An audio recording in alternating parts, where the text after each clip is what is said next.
remarkable chili. Join the show now on the NicoletLaw.com talk and text line. 1-877-794-1973. Wait a minute, these guys are cool, but not that cool.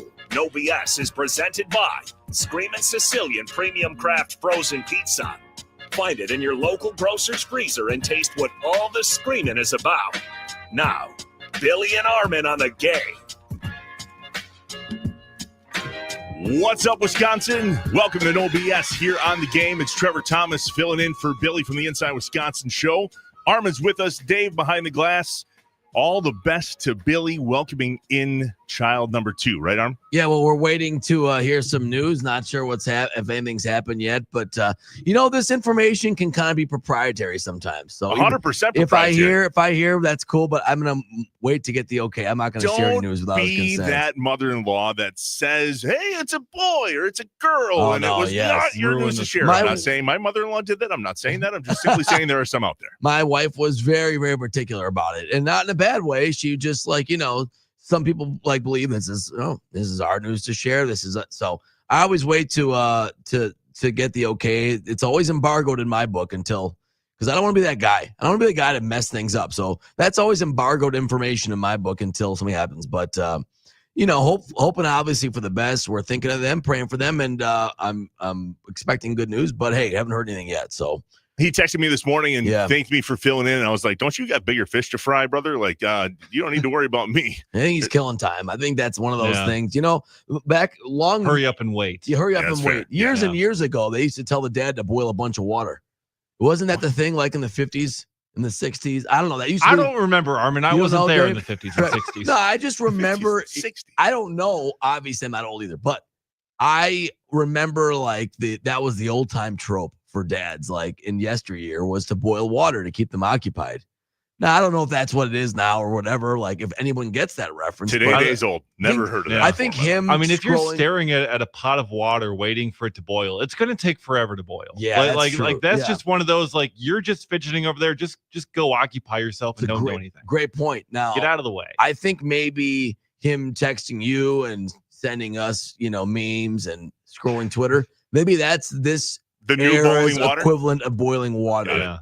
So I would think so. Yeah. So hey, but we'll wait and see. Right? Is that what we should do today? Now, as we wait for the Bucks playoff game tonight, let's just boil water. Just Dave, keep you on ourselves that? occupied. Just start boiling some water. That's what it felt like last night, waiting for the Brewers to start too. My goodness, took forever. I don't mind West Coast games really because they're kind of exciting. I guess. Yeah.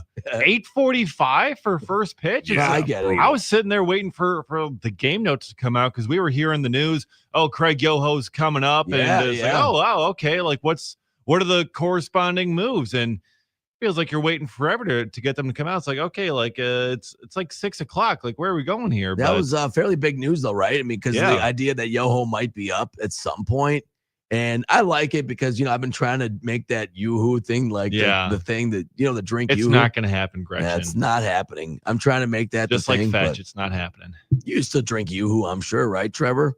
Big old boy like you. Don't. I remember that, though. It was like that glass bottle, yellow label. Chocolate drink. Chocolate drink. It's not milk. It's just chocolate drink. Billy always makes fun of me, but since he's on the show today, I'm taking my chance to try the Yoo-hoo thing again. But Brewers were decent to watch last night, I thought. I mean, not a lot of pop, though. The problem is the bats. Am I right? Yeah, I mean, there was excitement, right? When Caleb Durbin hit the homer, obviously. Yeah. And we're texting. We're like, yes, we have an answer at third. Thank you. Praying hands. But that was some good defense there, too, at third, which was nice to see. And that's but really apparently the ball was squirrely last night. Yeah. Like, the ball was in and out of so many different gloves.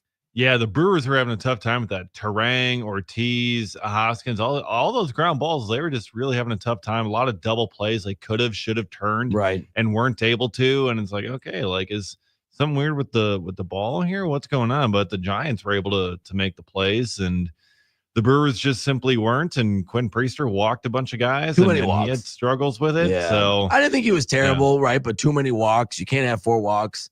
81 pitches to get through 4 innings. So he wasn't terrible, but then had to go to the bullpen. At least Payam's had a clean out, I guess. Clean out. And that one that even probably couldn't have been because that one went 390 to dead center at 391. And basically, like the wind and being by the bay was the only thing that kept that in, because otherwise that was loud off the bat. And out. But yeah, you're right. Not enough offense. Trevor last night couldn't get anything going consistently, and you grow up watching the Brewers. The West Coast trips always seemed like this specter of evil that was impossible to overcome. Like, oh no, we're going west. Yeah. I think the memo's out. Don't run on Contreras. That was fun to watch. That was good. That was good. Yeah, got a definite positive. He had a hit last night, and we got to see Willy Adames. Oh yes, and I love the hug. He goes up to bat for the first time against the Brewers. Right, little hug to Contreras. I guess he hung out a lot before the game, talked to everybody, said hi, and then first pitch, he becomes the enemy, right? Like, and we talked about this via text last night. Do you cheer for a guy like that left the Brewers? Because he was a fantastic Brewer, incredible leader in the clubhouse. He took Churio and put him under his wing. I mean, he was really valuable to the Brewers. Clearly signed a big contract to leave the Brewers. So here he comes against the Brewers, up to bat, and we're talking behind the scenes. All right, so now what do? We don't want him to do well now, right? Reese Hoskins had a great piece. Do we have that audio, Dave? Yeah, he came out and said something about, I just want him to really suck this next game. Yeah, of course. The next 4 games, the next 72 hours or whatever it was.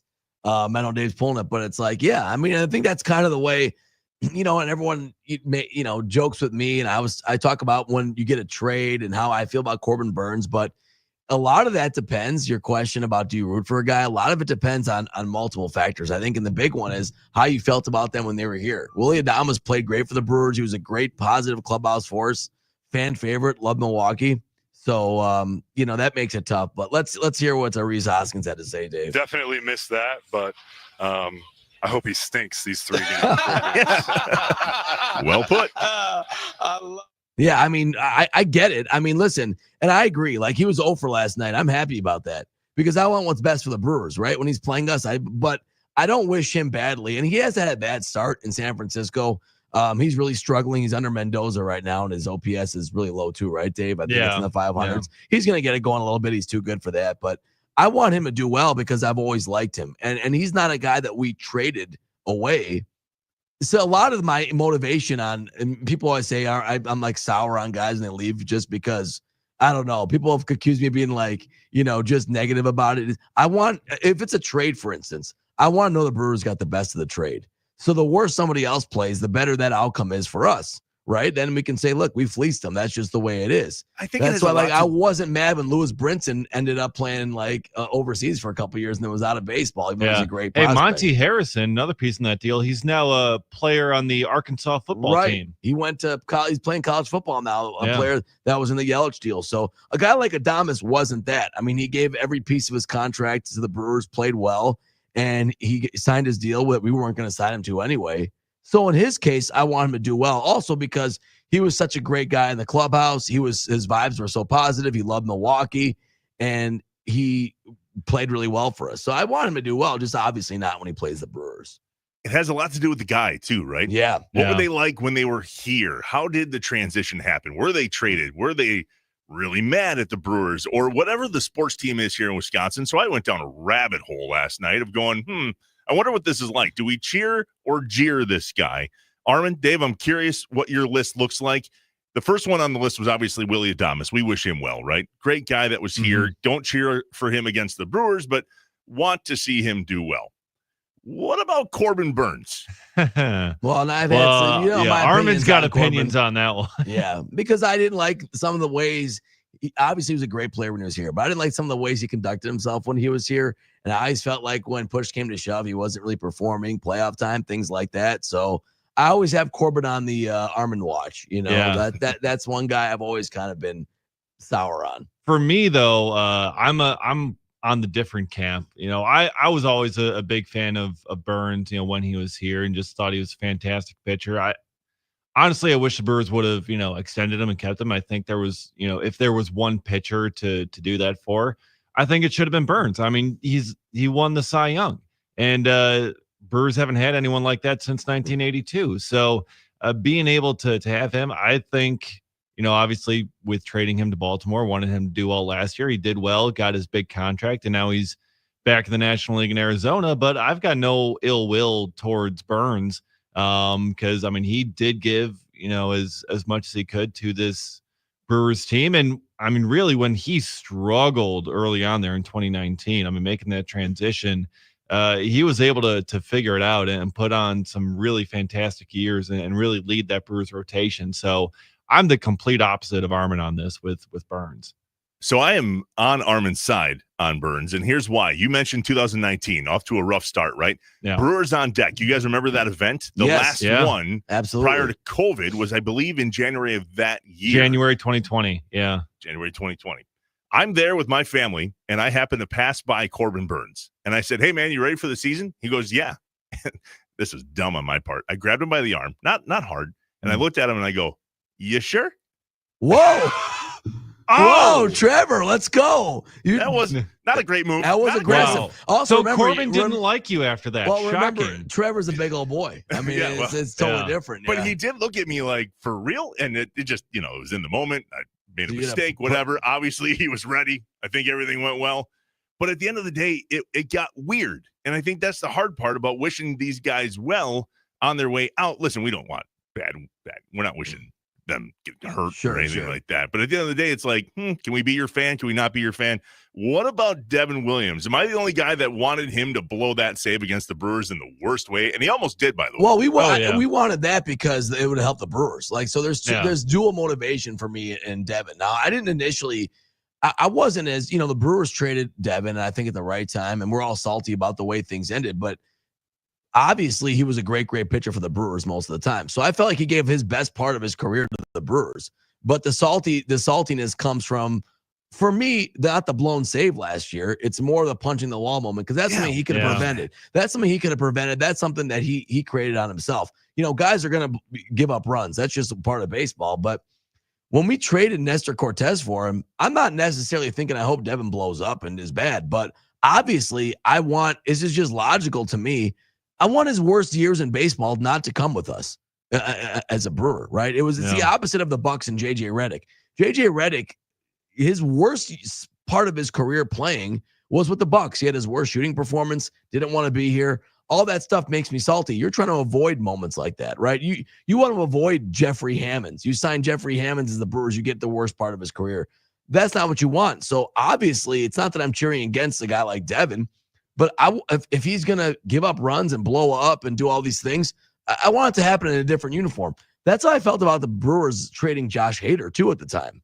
And the Josh Hader trade really upset a lot of fans who felt it was symbolic of the Brewers' commitment and how can you do this? You're in first place. But Josh Hader, the last month before he left, was not pitching well. And people were just kind of avoiding that in their head. Or I think thinking, well, he's still Josh Hader. He'll figure it out. He's a great pitcher, which is somewhat true. And he's turned it around since, but he had some struggles after that when he was with San Diego, and I think he had some struggles the year after as well. With Houston, yeah. With Houston. It was like, I'm happy he's doing that there and not with the Brewers.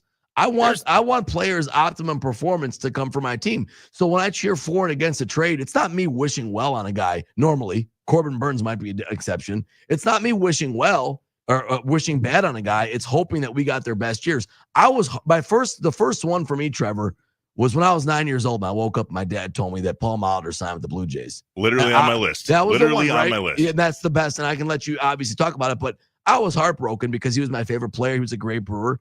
And I was too young to understand the whole situation with the contracts, free agency. He was lowballed by the Brewers. He didn't want to leave, but felt he had to. And he went on to have an amazing end of his career. Some of his best years with Toronto and Minnesota. World Series MVP. Absolutely incredible. I would never have wished bad upon Paul Molitor. Now, when he came back, I don't remember. I looked up some old articles. There were some boos, but mostly cheers. I found a highlight of the Blue Jays playing County Stadium when they clinched the AL East in '93. He hit a home run. County Stadium erupted on a cold September night when there was nobody there. Paul Molitor was clearly a fan favorite still. He was always, gracious in his returns. We didn't want him to do anything bad. I was cheering hard for the Blue Jays in '93 because of Paul Molitor. He wore 19 to tribute Robin in Toronto, all those things. So every situation is different. You look at Paul Molitor, though, and you go once a Brewer, always a Brewer. And I don't think that a lot of the guys that we mentioned fit that bill. They just don't. And now they're gone, and we don't see them as Brewers anymore, where Molitor here so long, so successful, we're like, all right, Blue Jays, you can borrow them for a little while. Twins, you there too, right? But once a Brewer, always a Brewer, especially with those guys on the 82 team. You remember when Greg Vaughn was here? And I thought, loved him. Yeah. This is really when it felt like if the Brewers had a really good player, enjoy it while it lasts because they're going to look great somewhere else. And I feel like Greg Vaughn really started that for me in my childhood. Mm-hmm. Boy, did he look yoked in a San Diego Padres uniform. He just did. He was great. Now, he did some great things here as well, as opposed to a guy like Gary Sheffield, right, who always had potential, didn't like being in Milwaukee, didn't play well, and then as soon as the Brewers traded him, became a Triple Crown threat or whatever it was in 93. So there's the opposite end of the Brewers got the worst. They drafted the talented guy, but it turned out that he developed somewhere else. Greg Vaughn, at least, I believe, was an all-star a couple times here. At least once, I know. He played really well here, hit a bunch of home runs, seemed to enjoy Milwaukee. Vaughn's Valley. But you're right. Once he got to San Diego, really had some great years, and I think Cincinnati as well. So, yeah, that's another great one. And it's like it's very particular for me. It's like how you cheer for a player, how you feel about a player when they leave. And that individual feeling on the player, to me, is still separate and different from me just hoping that in terms of my favorite team, the Brewers, getting the best production out of that team at the time. That's why I was telling Dave when we were debating this, when the Brewers traded for Quinn Priester and they traded away Yoferi Rodriguez, the young prospect. And, Dave's been watching these guys. He loves watching prospects. He loves this guy. I'm like, I have no reason to personally dislike Yoferi, absolutely. But when I said I was like not rooting for him to have a good career, it's because I don't want the Brewers to lose out on a great player. And maybe that's really bad of me to say that. Like, if I knew the guy personally, I probably wouldn't say that, obviously. But you want the Brewers to get the best end of every trade if you're a Brewers fan. So obviously, I hope Yoferi doesn't do well. Rapid fire. Let's switch sports. Favre? Yeah, Favre was totally different. Once the Jets, I didn't have an issue. When he went to the Vikings, everything changed. Yeah, when he cheer went to first, the Vikings, then jeer. Right. Cheer, then jeer. What about Rodgers? Yeah, still cheer. I'd say. I don't. At least for me. I'm more ambivalent. I don't cheer against him because it doesn't affect us. I also feel like he holds the Packers close to his heart and Green Bay close to his heart. And I'll believe it when I see it. I don't see it. But doesn't he refer to the Packers as we still and things like that? He's helped Jordan Love. Favre didn't do any of those things. So Aaron Jones. So that's me. Aaron Jones, always love for Aaron Jones. Love Aaron Jones, but I'm not cheering for him in purple. Can't cheer for him, but isn't that funny? How Favre ends up at the Vikings, and we're like, you son of a... But now Aaron Jones is there, and we're like, oh, we still like him. What's the difference? But I think the position's different. Just the position of quarterback makes you Leadership. more of a lightning bolt, right? The position and how it ended too. Absolutely. So I mean, Favre was teasing retirement a couple of times on trades. Like that's where I want to go just to stick it to him. I don't think Aaron Jones went to the Vikings just to stick it to him. It's like, look, Josh Jacobs is coming in, and he's got no reason to accept a lower contract. It's like, okay, well, I'm going to go out in free agent market. Oh, Minnesota Vikings have called and offering me basically what my previous deal was. Got to take it. Right. Different situation. What about Ray Allen? Well, Ray Allen, we always, I think, cheered the one for, that got away. But we're sad about because he's the one that got away. Nobody wanted Ray to leave. He was our Luka trade to a very much smaller level nationally, but that was our Luka trade. Like, we didn't know how popular he was. Everybody, everybody wanted. Bucks fans loved him, wanted him to stay. He liked Milwaukee, which was rare for a star at the time. Maybe still, I don't know, but much more at the time was rare. And the fact that George Karl wanted to trade him for Gary Payton, who hated Milwaukee, it was unconscionable. And that part of that is, like you said, how we feel about the player when they were here. And it's not just how good they played. Corbin Burnes is a great player, but I didn't feel he was about the right stuff. And I didn't like the way he went about things. So I was never going to be happy about him. So here's a can of worms. How do we view this now from a perspective of college athletics? What happens when you transfer away? You're in the portal. You're here like a Chucky Hepburn or a Tanji, right? From Wisconsin. Do we cheer for those guys, or are we like, hey, you know what? You could have stayed. You chose to leave. Or is this whole college thing just so jacked that this doesn't even qualify? I mean, for me, for a guy like Chucky Hepburn, like I don't have any ill will towards Chucky. I mean, I was rooting for him to have good games and a good season. It's tough because I think it definitely does. It's going to depend on the player. Like, is this a guy that was kind of rising? Like Nico Iamaleava. Tennessee may have that, they may be jeering him whenever they see him because of how his NIL transfer thing worked out. But for some of these other guys, when it's just, hey, look, wasn't playing as much, like maybe Molitor, the backup quarterback, 4-star recruit. Everyone's like, oh, this could be the next guy. He transfers out. Is anyone really going to be hating too much on Mabry Molitor or caring too much about what he does, where he goes? They might be watching, but are they going to be getting too, up or down depending on what he does? I don't think it's going to be the same. And let's be honest, like in college, you're still a lot more. The fan bases in college are still a lot more emotional about players, a lot more emotional, and a lot more. They're naturally inclined to be upset if they think it's about money because they don't believe that that's still the athletic endeavor in college, the amateur endeavor, even though that's all changed. Like deep down, how many Badger fans were taking delight in AJ Storr failing this year and Connor Sejan not doing what he was like? You're lying to yourself if you're saying that you weren't enjoying that. Most Badger fans were taking delight in that. Every social media post making fun of AJ Storr had big numbers amongst Badger fans. That's just the way it is. If you feel like a guy thumbed his nose at you, your school, your state, your brand, it hurts fans emotionally thinking, why don't you want to be part of us? And therefore, they're going to be cheering against them. I think that's part of it. All right, last one. The elephant in the room. What happens when managers leave for the Cubs? Oh, hate. Immediate hate. Come on. Immediate hate. Come on.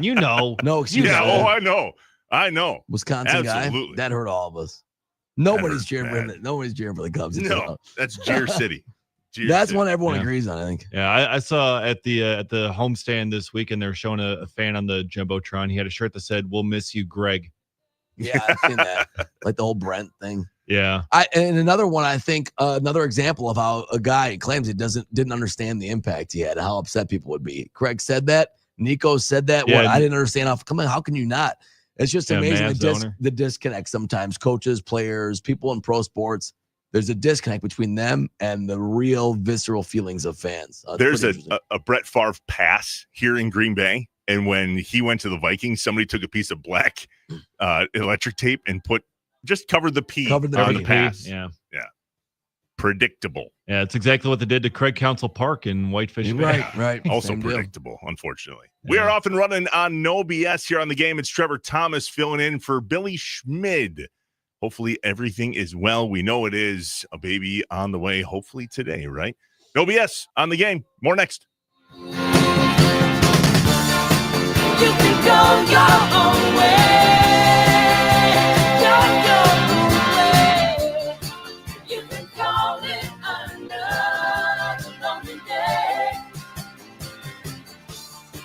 You can go your own way.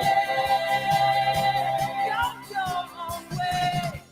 Underdog Fantasy just became one of the best places to make picks during the basketball playoffs with their new extender promo. Hey, it's Billy Schmid. The way you play to get bigger boosts each round of the playoffs is with Underdog Fantasy's extender promo. Start a series using your game one boost and continue boosting each game to unlock the next one and the next one. The longer the series, the bigger the boosts. You get to game 7, a 100% profit boost token if you've been using and boosting each game. Underdog is the leading place to make all your sports picks, and you can now play from your couch here in Wisconsin. Millions of fans have already won billions of dollars making picks on Underdog, so you should be next. To play, download the app, sign up using promo code Billy, and just pick higher or lower on your favorite player stats. That's it. Points, assists, rebounds, three-pointers, whatever it is, playing on Underdog is a layup. Download the Underdog app, sign up with promo code Billy, and unlock a special offer of up to $1,000 in bonus cash when you make your first deposit. That's promo code Billy. Must be 18 plus, 19 plus in Alabama and Nebraska, and present in the state where Underdog Fantasy operates. Terms apply. See assets.underdogfantasy.com/web/extend.html for details. Concerned with your play? Call 1-800-GAMBLER. Visit www.ncpgambling.org. The NFL Draft has finally arrived. The draft is finally here. Join the fun just steps away from the stage at Buffalo Wild Wings on Oneida Street for the ultimate draft party. Getting pumped for the draft. Stop in all 3 days and enjoy the fun under the tent. On Friday, you can test your skills at the Ultimate Cornhole Tournament starting at 3 p.m. And every day during the draft, the doors open at 9 a.m. And make sure to see the mock draft stage and get your picture taken at the podium like you are at the draft live. The Green Bay Packers select. Chances to win great prizes every day, and you can meet Green and Gold legend and Hall of Famer Leroy Butler live on Saturday from 11 to 1. Try your skill at the Leap Walk. Great drink specials, just $9. Ice cold beer specials all week. And there's the live Radio Row, and Drew and I will be doing our show every day, Tuesday through Friday, starting at 3 p.m. That's the draft event at Buffalo Wild Wings on Oneida Street. It's open to all ages. Don't miss it. When you order industrial supplies from Packer Fastener, you get real customer service, blazing fast speed, and the kind of accuracy that would make your high school shop teacher proud. Anything you want, anytime you want it, from the Midwest's largest inventory of threaded fasteners and industrial supplies. I'm talking accurate order delivery where the only surprise is a box of Junior Mints. And get advice on the right parts from the people who have been there, done that. That's right, an industrial supply partner who's always in. No ghosting, no back orders, no BS. Order today at PackerFastener.com. There's a winning magic powering up at Potawatomi Casino Hotel Milwaukee. This April, prepare for an exciting quest to $300,000 in the Enchanted Spin Slot Tournament. Just conjure your rewards card and play slots to earn drawing entries. Each Thursday, 60 winners will compete for thousands in cash and prizes. Let your journey begin with Enchanted Spins, only at Potawatomi. More info online. Must be 21 and a rewards member to play. Meet Alan, who was diagnosed with sleep apnea. I was what they call a mouth breather, and I would breathe at night with my mouth open. And for about 8 years, Alan struggled with a CPAP machine. And then I saw the Advent commercial, and I thought, well, what do you got to lose? This machine is miserable. For most people, CPAP machines are miserable, but a simple breathing triangle solution from Advent can be life-changing. And it really was, to me, it was amazing because I don't think I ever breathed that clear. This is Dr. Madan Kandula. After having one of Advent's simple breathing triangle procedures, people are amazed at how freely and clearly they can breathe. I'm happy with the procedure. I'm very glad I did it. I wish I would have done it 20 years ago. I could have avoided that machine I had to have laying next to the bed with the hose wrapped around my head. Schedule your appointment at adventknows.com because Advent knows when you breathe well, you live better. Results may vary. Most insurance accepted. Living with chronic joint pain is absolutely miserable. Nothing ever feels good. And forget trying to do the things you enjoy this spring, like golfing, hiking, playing tennis. You're simply trying to get by. Hey, it's Billy Schmidt. I want you to know something. Dr. Ashley Caravelli and the medical pros at QC Kinetics are right here, and they're on the case to help you get the relief you need and deserve. They've already treated tens of thousands of patients around the country with regenerative treatments that help calm that debilitating joint pain in your knees, hips, shoulder, and back. With QC Kinetics, the science is solid. They give you your life back without surgery, without drugs, and without any downtime. Live a healthier life free of harmful medications. That's the whole mission of QC Kinetics. If you're curious if you'd be a good candidate for their treatments, no problem. The consultation is absolutely free, and appointments are now available on Saturdays. Call to find out how easy it is to get back to enjoying your life free of that chronic joint pain. Call QC Kinetics at 414-285-3474. 414-285-3474. QC Kinetics, 414-285-3474. Are you a legit NFL trivia whiz? Or maybe you're just good at Google. Well, tune in today to the Drew and KB Show for your chance to win an ultimate tailgate package or Pep's Draft House pizza for a year. Every day in April, Pep's Draft House trivia every day at 5 p.m. See you then. Why Z-Bart? Because driving around in a vehicle without tinted windows is like sitting in a fishbowl in the desert. It's unbearably hot, the sun is blinding, and everyone is looking at you. With Z-Bart's professional window tint, you can reduce the heat, shade out the sun glare, and get the privacy you're looking for. All that, and it looks great on your car. All of Z-Bart's window tint comes with a lifetime warranty and satisfaction guarantee. Visit zbart.com to find the location near you. It's playoff time in pro basketball, and Underdog just became one of the best places to make picks during the basketball playoffs with their extender promo. Hey, it's Billy Schmidt. With the new extender promo, you can play your way into increasingly bigger boosts each round of the basketball playoffs. Start a playoff series using your Game 1 boost token and continue boosting each game of the series to unlock the next one and the next one. The longer the series, the bigger the boosts. Millions of fans have already won billions making picks on Underdog. Will you be next? To play, pick higher or lower on your favorite player stats. That's it. Points, three-pointers, assists, rebounds, and more. They have so many statistics to choose from, and you can play for as little as only $1. Download the Underdog Fantasy app and sign up with promo code Billy. That's BILLY to unlock a special offer of up to $1,000 in bonus cash when you make your first deposit. That's promo code Billy. Must be 18 plus, 19 plus in Alabama and Nebraska, and present in a state where Underdog Fantasy operates. Terms apply. See assets.underdogfantasy.com/web/extend.html for details. Concerned with your play? Call 1-800-GAMBLER or visit www.ncpgambling.org. Spring into deals with fresh savings at Lowe's. Right now, get 5 Stay Green or premium 2 cubic foot mulch bags for just $10. Plus, get up to 35% off select major appliances and save $50 on every $500 you spend on select LG appliances. Shop in-store or online today. Lowe's, we help, you save. Valid through 4/30. Selection varies by location. While supplies last. See associate at Lowe's.com for more details or qualifying items. Excludes Alaska and Hawaii. Get in the zone, AutoZone. Annie's first oil change wasn't as hard as she thought because she went to AutoZone, where a friendly AutoZoner helped her find the right oil and save on an oil filter.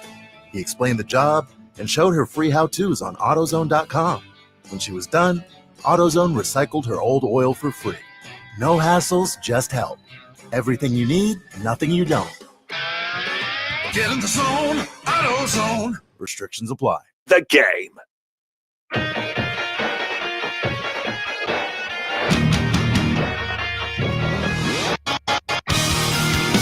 Can't talk before that. That's frowned upon. No BS on the game with Billy and Armin. It's Trevor Thomas from the Inside Wisconsin Show, filling in for Billy. Holy conversation on the Nicolay Law Talk and text line. I think we fired some people up this morning, Armin. It's always our goal, right? So we're talking about whether you cheer or jeer who leaves in terms of sports here in Wisconsin. B. Hintage.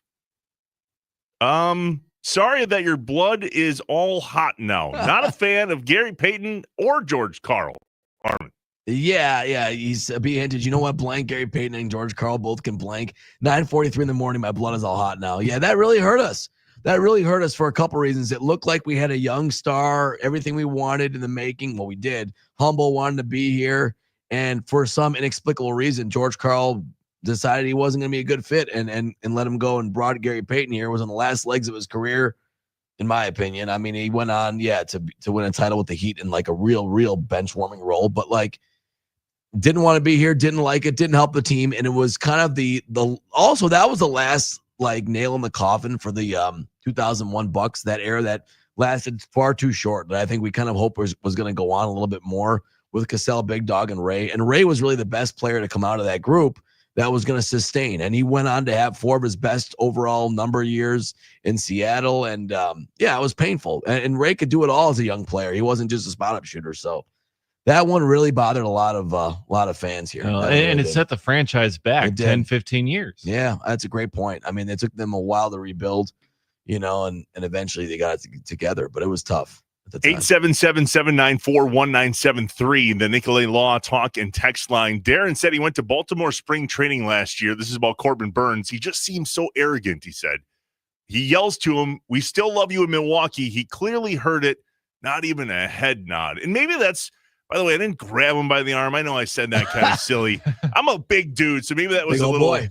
It just, to me, it did not seem like he was, I don't know, not arrogant. He seemed really arrogant. And so I just, in that moment, not a great call on my end, but I think Darren agrees. It just seemed like Corbin now, kind of like Favre did when he went to the Vikings, right? He's got this chip on his shoulder about Milwaukee. I'm sure he loved it when he got to pitch against us down. It seemed weird. Darren, thanks. I'm glad you agree. Yeah, I mean, and listen, the griping about the arbitration really set some people off, including me, that really bothered us. And I'm like, he was complaining about people maybe being traded, and then he would pitch better, and then he wouldn't. It's like, you got to be about the right stuff, man. And if you're not, it kind of, yes, I know you're a great pitcher, and he was for a long time. He helped the Brewers win games. I think his best performance was in the 2018 playoffs. A young guy out of the bullpen really helped the Brewers out of the bullpen when he had the goggles on for a while, the glasses on. That was a Corbin I enjoyed, and he really struggled.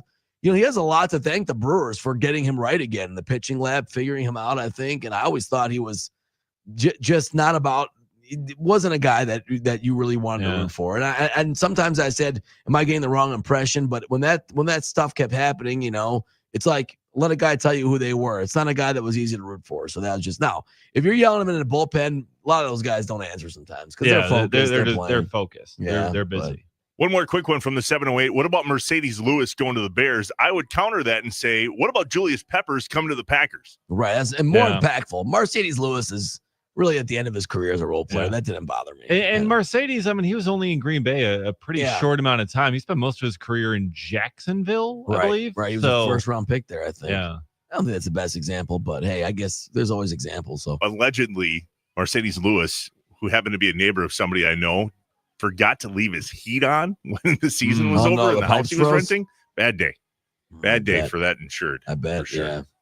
Doug Russell at the top of the hour, next hour with the sports update. We got to talk some NFL draft. The Bucs playoff tonight. My guy Bango behind me here in the studio brought him in. Completely forgot I brought him in. Scared the ever-living you-know-what out of me when I walked in the studio this morning. Yeah, you were like a deer in the headlights when you saw that. Hello. Hey. Dad jokes. No BS on the game.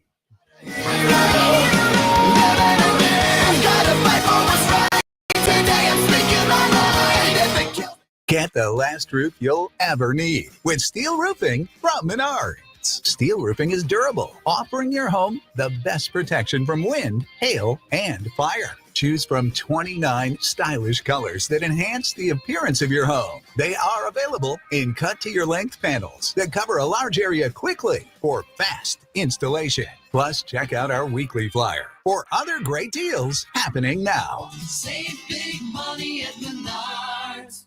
All right, team, listen up. Merle the Squirrel's here to tell you why Capital's duct cleaning is a game changer. What did he say? He said, if you haven't cleaned your ducts in 5 years, you're breathing in all kinds of junk. And unlike those companies who use glorified shop vacs, we use high-powered trucks to clean your ducts the right way. Yeah, makes sense. Cleaner ducts, cleaner air, healthier home. Exactly. Schedule your duct cleaning today and save $200. That's right, save $200. Call CapitalCares.com. Camping World is now open in Sturtevant, and we're throwing a party. Join us April 25th through the 27th during our grand opening block party. We'll have food, fun, and huge grand opening discounts on Wisconsin's best selection of new and used RVs. As part of America's #1 RV network, we have the largest selection of pre-owned RVs with new RVs for less than $5 a day. Don't miss the grand opening block party at Camping World in Sturtevant, April 25th through the 27th. Get all the details at campingworld.com/Sturtevant Grand Opening. Join a growing team offering outstanding benefits, including their own health clinic, paid training, and top wages. Take the next step in your career. Join Southern Wisconsin's premier manufacturer, Meadowcraft of Mayville, hiring all positions, skilled and unskilled. All shifts at their Mayville, West Bend, Beaver Dam, Fall River, and Horicon facilities. No experience required. Learn more and apply at MTLcraft.com. That's MTLcraft.com. Where employees make the difference. Meadowcraft of Mayville. Meadowcraft is an equal opportunity employer. Minorities, women, veterans, and persons with disabilities encouraged to apply. If you're a motorist of the four-wheel variety, please watch out for those of us in Wisconsin who do their traveling on two wheels. Adjust your mirrors to reduce your blind spots. Allow motorcyclists a full lane width. Use your turn signal when merging or changing lanes. And allow more following distance between you and the motorcycle. Motorists and motorcyclists can work together to achieve zero preventable deaths on Wisconsin roads. Zero in Wisconsin. Together we can save lives. Learn more at zeroinwisconsin.gov. Wisconsin DOT. Tired of feeling like you're in a fishbowl every time you hit the road? It's time to tint your windows. Tinting your windows will not only block harmful UV rays, but also reduces glare and keeps your car cooler on those scorching summer days. We offer a lifetime warranty on film and installation. Charisma offers a color-stapled film that makes your vehicle look great, and a ceramic film that blocks 99% of UV rays and 85% of sun's heat. Ceramic window film is the best you can get and keeps you cool in blistering summer heat. 262-444-2525. CharismaCustoms.com. Brother man, you ever get the Sunday scaries? Sunday scaries? Yeah, you stay up half the night on Sunday because you're worried about the upcoming week. I used to, but not anymore. Not now that I found Happy Place Hemp Delta 8 gummies. I take one about an hour before bedtime and I sleep like a baby. But I'm not the only one. One smart, good-looking listener texted us and said they started taking the gummies for their anxiety. Now they're more relaxed. They get a good night's sleep. No more tossing and turning. And now listeners can go to happyplacehemp.com, use the promo code DrewKB, and get 25% off their order. Can't beat that with a stick. Happyplacehemp.com, promo code DrewKB. Most people in radio commercials talk really fast. but we made this one for RV owners. Progressive knows they like the slower pace of RV life, like this commercial. And they know Progressive will protect their RV at a fair price with discounts. Now here comes the fast part. Progressive Casualty Insurance Company and affiliates. Discounts not available in all states or situations. Oh, by the way, Ivan's no longer on the project. His wife got a new job, so they're moving across the country. Robin's top researcher is deviating to a new market. This isn't standard. And now we're short-staffed. Who's going to finish all these projects? She needs a cluster of new data analysts, and there's no margin for error. I need Indeed. Indeed you do. Put our matching platform to work so you can spend less time searching and more time connecting with talented candidates. Visit Indeed.com/credit and get $75 towards your first sponsored job. Terms and conditions apply.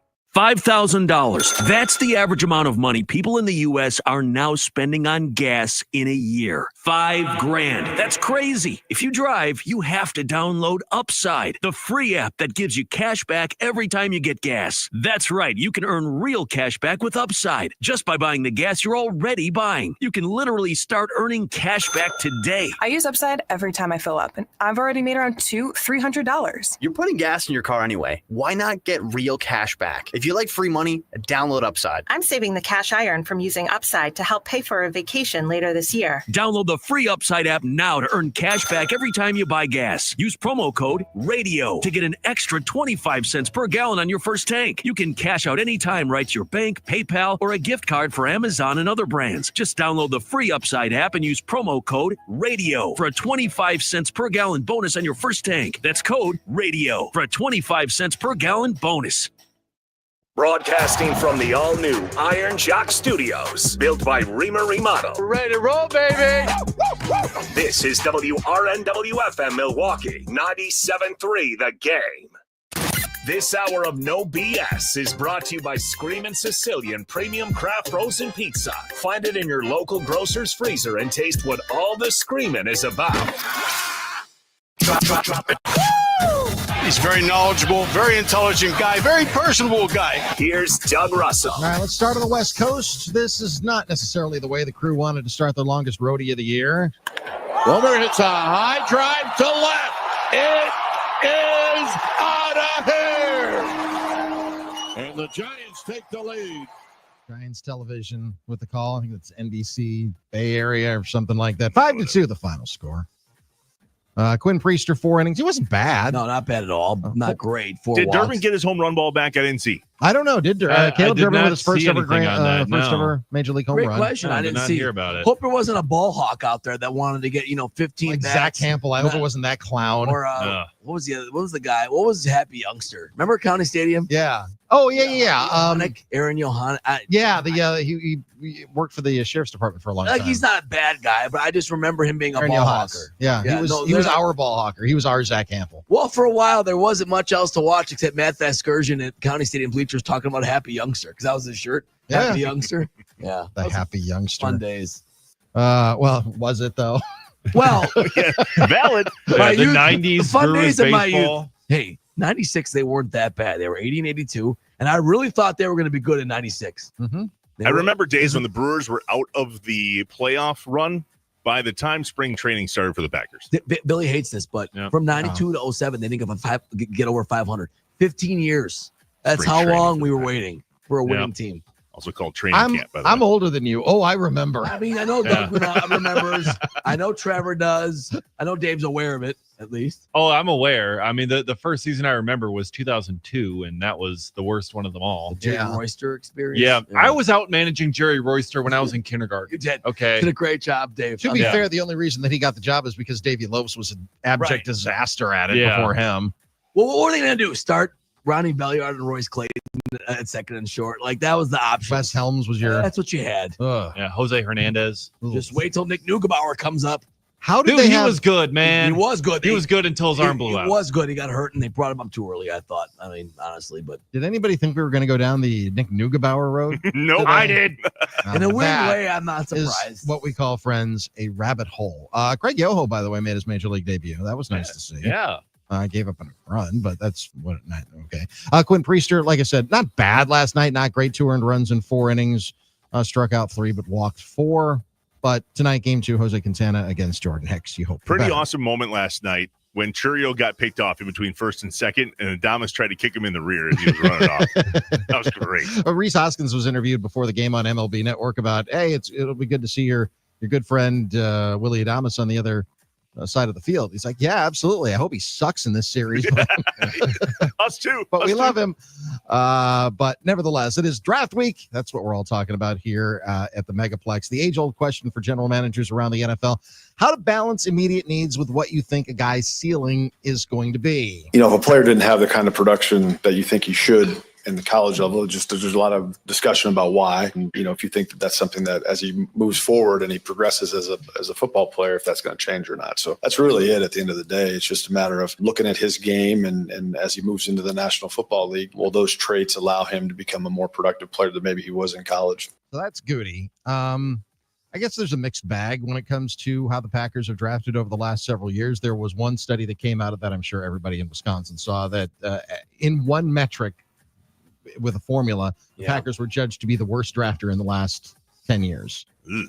Yeah, but there's a lot of variables in these metrics, right? Sure. Like what, based on whose standard, based on what, just the first it's round? a metric. I will say that the Packers have not drafted particularly well in the last decade. Is it that they don't draft well or they don't develop well, which is a problem when you're Maybe. a draft and development team. But I remember LaFleur, even this morning, said it's their job as coaches to get these guys ready. Goody drafts them based on how they think they can be and then hands them off. Yeah, it's hard for me to said for that. It's hard for me to agree. The Packers are a draft and develop team. And if we were that bad in drafting, how come we won so many games? That's a great question. I just don't because know if you if I look believe at that same metric, the team that has drafted the second best in that same time frame is the Right. Dallas Cowboys. Now, they've had very good regular seasons, but they haven't won squat when January rolls. Yeah, so I'll take the Packers all day long in this 100%. conversation. Again, the parameters of how they define these things is extremely important. When you hit on two of your most important draft picks, Aaron Rodgers and Jordan Love, that helps cover up for a lot of the rest of them. It's a good point. Because if you have the quarterback, that just gives you such a higher floor to begin with. It's the most important position in sports. Here's a rabbit hole. Have we hit on Jordan Love? Well, that's a good question. That's a great question. Well, because that's going to be defined differently for everybody. Well, right? I don't think it's, and we're only 2 years into Jordan Love as a starting quarterback. So I think that there's still a pretty wide runway that's left as to whether or not we judge, Jordan Love favorably or unfavorably either way. It would be great if his knee stays in its socket in game 1 this year. Would be nice if he was actually healthy to start the year. So they were talking about it this morning too. Drew and Zabe were arguing with Butch. It's like, what's the goal of a first round pick? Also, like, what's the definition of success? Zabe was saying you got to get a starter. I think the goal in the first round is to get a great player, not to get just a starter. I think it's easy to get. So how everyone defines success is different. AJ Hawk's a great example. People will debate that till the end of time. I mean, I think it was a great pick because he was a really good Packer for a long time. But you got him at the 5th pick. Some people want Deion Sanders. You know what I mean? They want a Hall of Famer. So these things are always going to be subjective. And you also let's go back to 1989 just for a second. Tony Mandarich famously came after Troy Aikman in front of Barry Sanders in that draft. And everybody looks at Tony Mandarich as, oh my God, how could they have possibly done this? This was such a blunder. Right. Every other general manager in the NFL would have done the exact same thing. And that's the point. So it is drafting how consensus feels about the player at the time, because he was consensus the best or second best prospect in the draft.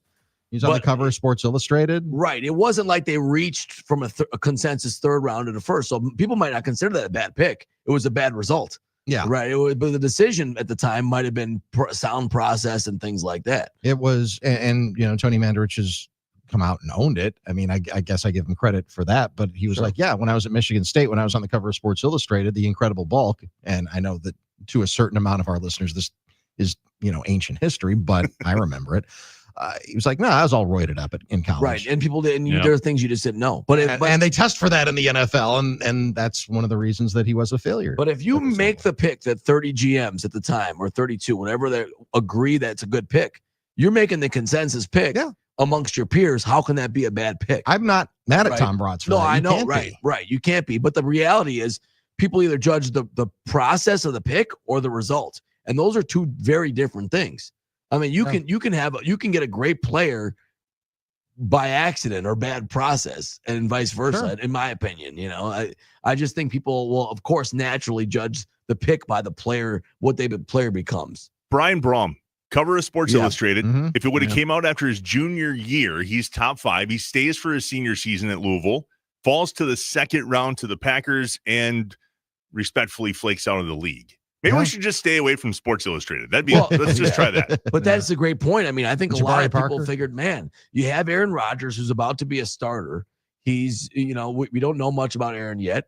You just supplemented him with Brom, who most people had a first-round grade on for a while. Like, wow, that's great value. And he couldn't even beat out Matt Flynn, who was a 7th rounder by the time the season started. Well, I mean, you look at Brett Hundley. He was a 5th rounder who, if he would have come out the year prior at UCLA, he would have been a 1st rounder. So great point. Sometimes guys go back to college. They make that decision. It's the wrong decision for them because and everybody matures differently as well. I mean, you look at a guy like Matt Leinart, who is one of the greatest college quarterbacks of all time. You thought that he had a skill set that would translate to the NFL, and it just didn't. There were some maturity issues there. There were some, disconnect with his teammates when he first got to Arizona.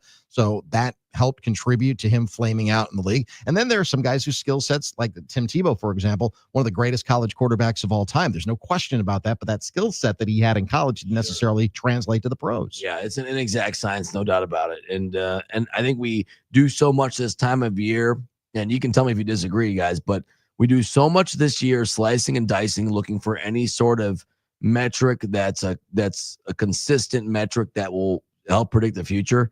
But it's so inexact, it's so hard to do it. There's a few guys you can tell are going to be great players or should be great prospects and become great players. Of course, there's usually at the top of the draft. But sometimes guys work out for one reason or another later on. And sometimes a lot of it is just random. It just is. A lot of it's a fortune. I mean, was there special skill by the Patriots in drafting Brady other than they happened to get him in the 6th round? No, because there 32 other teams passed on him 5 times. Sure, and they did too. So if they really thought he was going to be that good, if they had some magic identifying factor that made them great, skillful drafters, they would have drafted him earlier. I mean, that's just the reality. So sometimes, and people don't like hearing this because I think we want to control everything in sport. Sometimes you just get lucky on a guy. Sometimes it just works out. That's just the way it is. Tristan on the Nicolay Law talking text line. You are giving me Derek Sherrod PTSD. Valid. Yeah, valid. Yep. Justin Real Harrell, quick before we move Rich on, Campbell.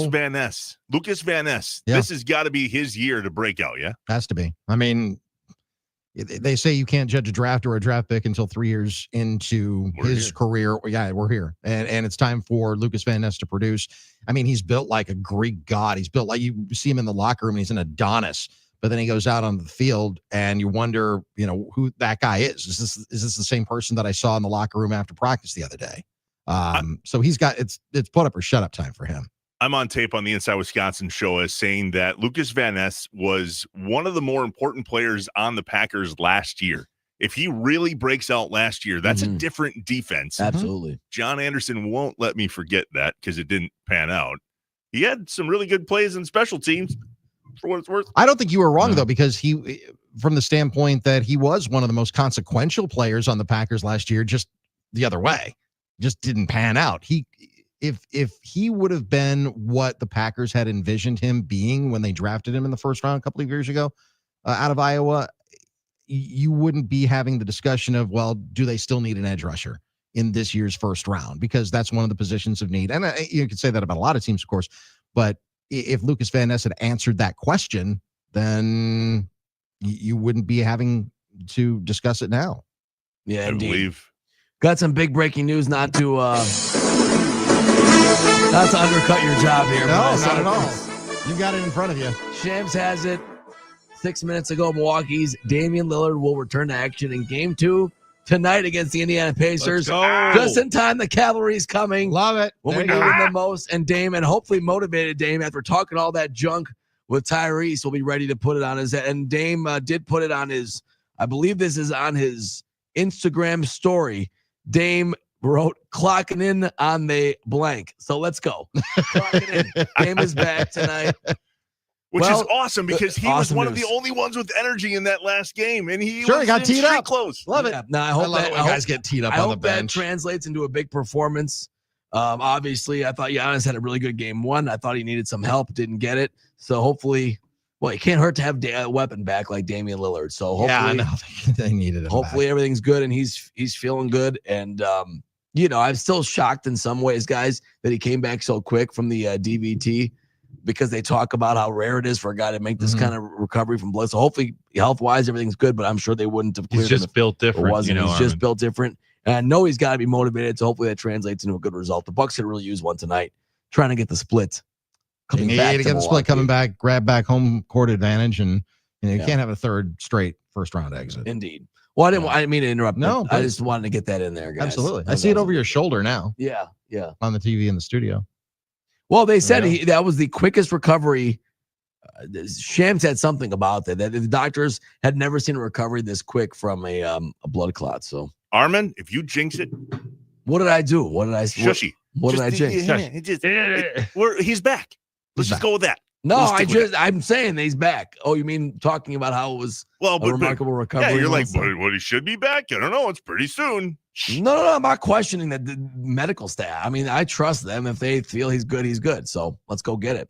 What is it with him and Tyrese Halliburton? Do they have a thing? Well, it started when Tyrese was doing the Dame Time thing in his face. What it started was Tyrese is a mid player that thinks he's a lot better, and he's a big time dork. He was just judged to be the most overrated player in the NBA by his peers. I believe that. He had a great start to his career. Obviously, to a certain level, is a good player, can fill it up, but I think thinks and is a lot better than he really is. In my opinion, not that guy, but he gets paid a lot, and when he does kind of fall backwards into these great moments in the league, he tends to really emphasize them, celebrate himself, take victory laps, talk trash to guys he has no business talking trash to. He did do the Dame Time celebration of Dame, I think it was last year at some point during the season. Dame liked that. Tyrese could only dream of doing the things in this league that Damian Lillard has done, so it's pretty funny to me. What triggered him in the last game? Why did they get into it with Dame on the bench? I mean, whatever the reason, I'm sure it was Tyrese talking trash.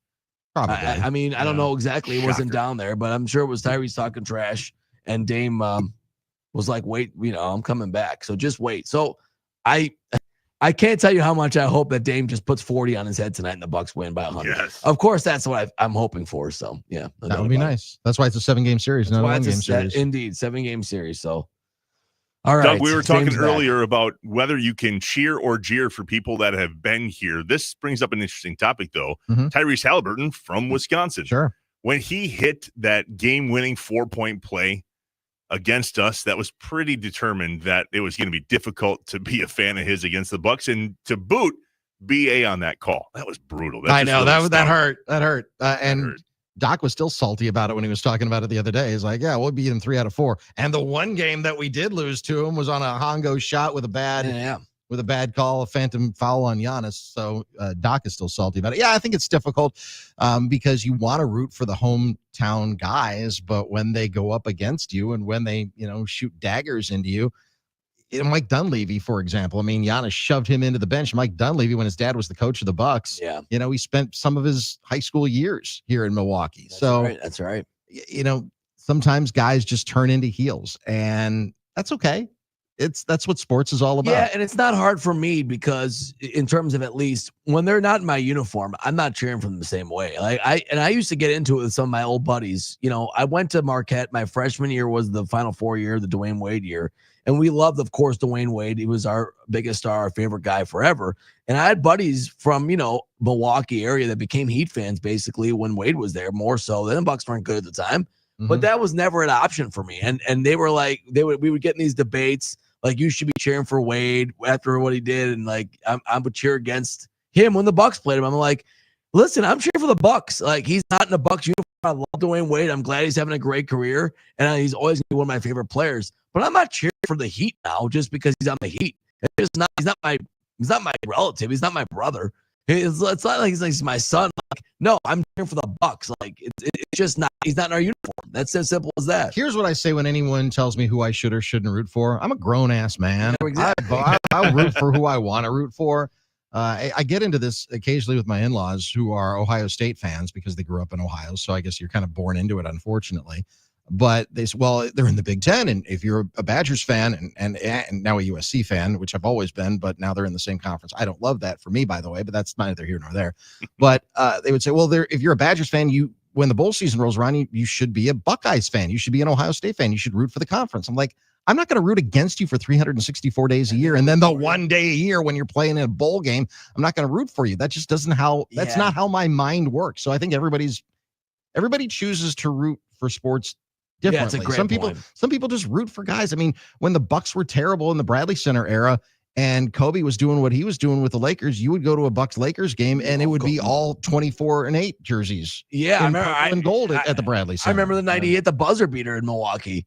And there was a huge cheer. I'm like, come on, like, what's going on here? But those people would say they weren't Bucks fans; they're Kobe fans, right? It's exactly. I don't think anybody. Yeah, I think sometimes you can just be a basketball fan and you're also a Kobe fan. Cheer for great players or have favorite players and favorite teams. For me, it was always the hometown team, the civic pride. I had to cheer for geography. I had to cheer for. You had to cheer for the laundry, is what you're cheering for. It was like the same idea. You're wearing my shirt. I love you. Like soccer, it's growing in popularity in this country. I like it, but I can't just pick an EPL team and just feign passion for them. I don't have passion for them, but when they first started playing EPL, they put Manchester United on all the time. They were on every week, so I just kind of started to follow them for a while. They've had a terrible season this year. I'm not a passionate Man U fan by any stretch of the imagination. I just know more about them than any other EPL team. Talk about soccer. Yeah, I know we're talking about soccer. Let's not. No, I've gotten lost here too, Trevor. I don't know where we've gone. I'm talking about it as in terms of how the philosophy of how I root for teams. We're not talking soccer here. All right, relax. Looks like Dame's worth a half a point, by the way. Yes, the line has moved a half point. That line moved. Which I Bucks figured plus it would. 4. Yeah. Money line plus 145 out of Potawatomi. I honestly Busy thought it week. might move more than that, to be honest, and it might end up doing that. We'll get to that 11 when we do. We're taking over Billy's parlay of the day, so I'm pretty excited for that. Yes. All right, a minus 300 parlay of the day. Let's go. Doug, you're a busy man. We'll talk to you next hour, Yes, brother. sir. Good to catch up. Dame coming back tonight for the Bucks. I wonder what that means for the overall energy of the team. Does Giannis play off of him? Does Bobby Portis? I mean, is the band back together, Armin? Are we getting the band back together? Is this the difference? In theory, this is the most healthy the Bucks have been since their title run. Like this moment right now is their most healthy. Am I wrong in saying that? There's been a guy out every playoffs, a really important player out every playoff since. So right here, April 22nd, 2025, in game 2 of the first round matchup, Giannis, Dame, pick who you want. I mean, Brooke, Kuzma, like I don't want to say Kuzma. Is Kuzma going to wake up? I don't know. for Ryan game 2? Rollins, whoever you've got, this is your team. And they are the most healthy they've been since the Bucks hoisted the Larry O'Brien trophy on Wisconsin Avenue. So hopefully that means something, and hopefully it means big-time dubs for the Milwaukee Bucks. Lots of NFL draft conversation to be had. I wish you guys could see what I get to see every day here living in Green Bay. It is unbelievable. People are going to be blown away. We're going to talk about that. Obviously, the Bucks, and I wonder if the philosophies in regards to taking care of the players and the team when it comes to Packers and some of their guys on moving on from somebody like Jaire or not. We'll get to that. I had a conversation with Goody a few years back. I wonder if it still sticks today. No BS on the game. It's Trevor from the Inside Wisconsin Show, filling in for Billy statewide on the game.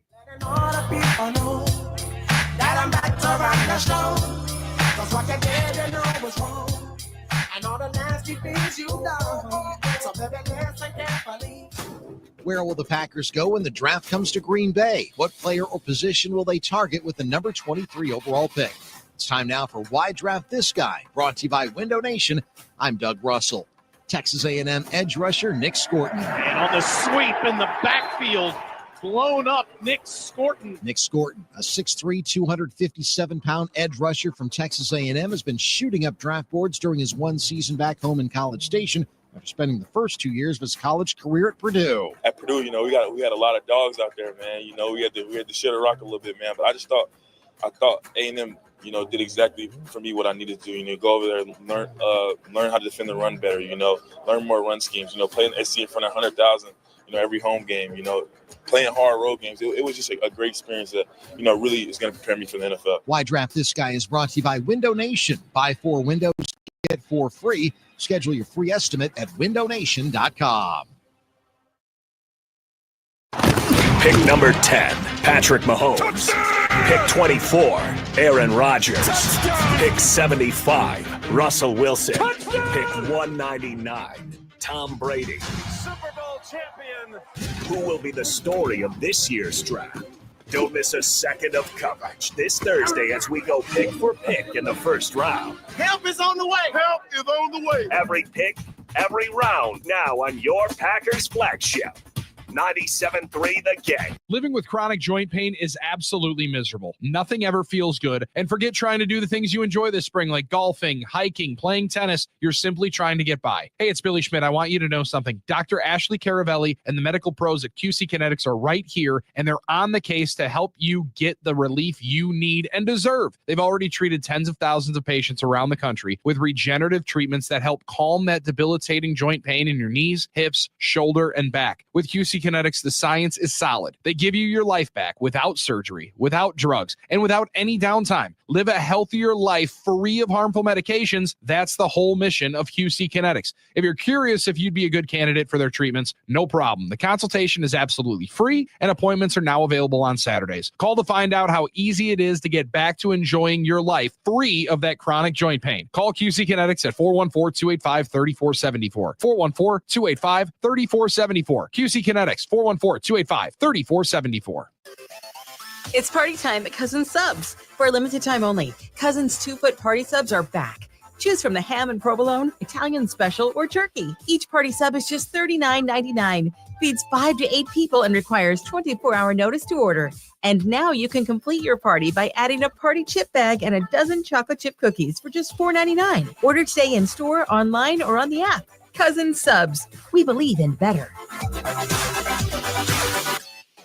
Hey guys, Abe here. How'd you like to roll VIP with Cousin Subs and Double D himself, Donald Driver? Friday, May 23rd, Donald and Jordan Love are hosting the Green Bay charity softball game in Appleton. You could be their VIP guest. I'm talking meet and greet with Donald, VIP seats, food, drinks, and Cousin Subs for a whole year. Yeah, that's a party, baby. Enter daily at cousinsubs.com/GB softball. Now through May 9th. Cousin Subs, we believe in better, and free sandwiches. People can't stop screaming about Screamin' Sicilian frozen pizza. And no wonder. There's plenty to scream about, like the buttery stone-fired crust, secret recipe tomato sauce, mounds of whole milk mozzarella, and tons of premium toppings. Find Screamin' Sicilian in your local grocer's frozen aisle and find out for yourself why Sport called Screamin' Sicilian Holy Pepperoni Frozen Pizza the best of the best. Screamin' Sicilian. Taste what all the screaming is about.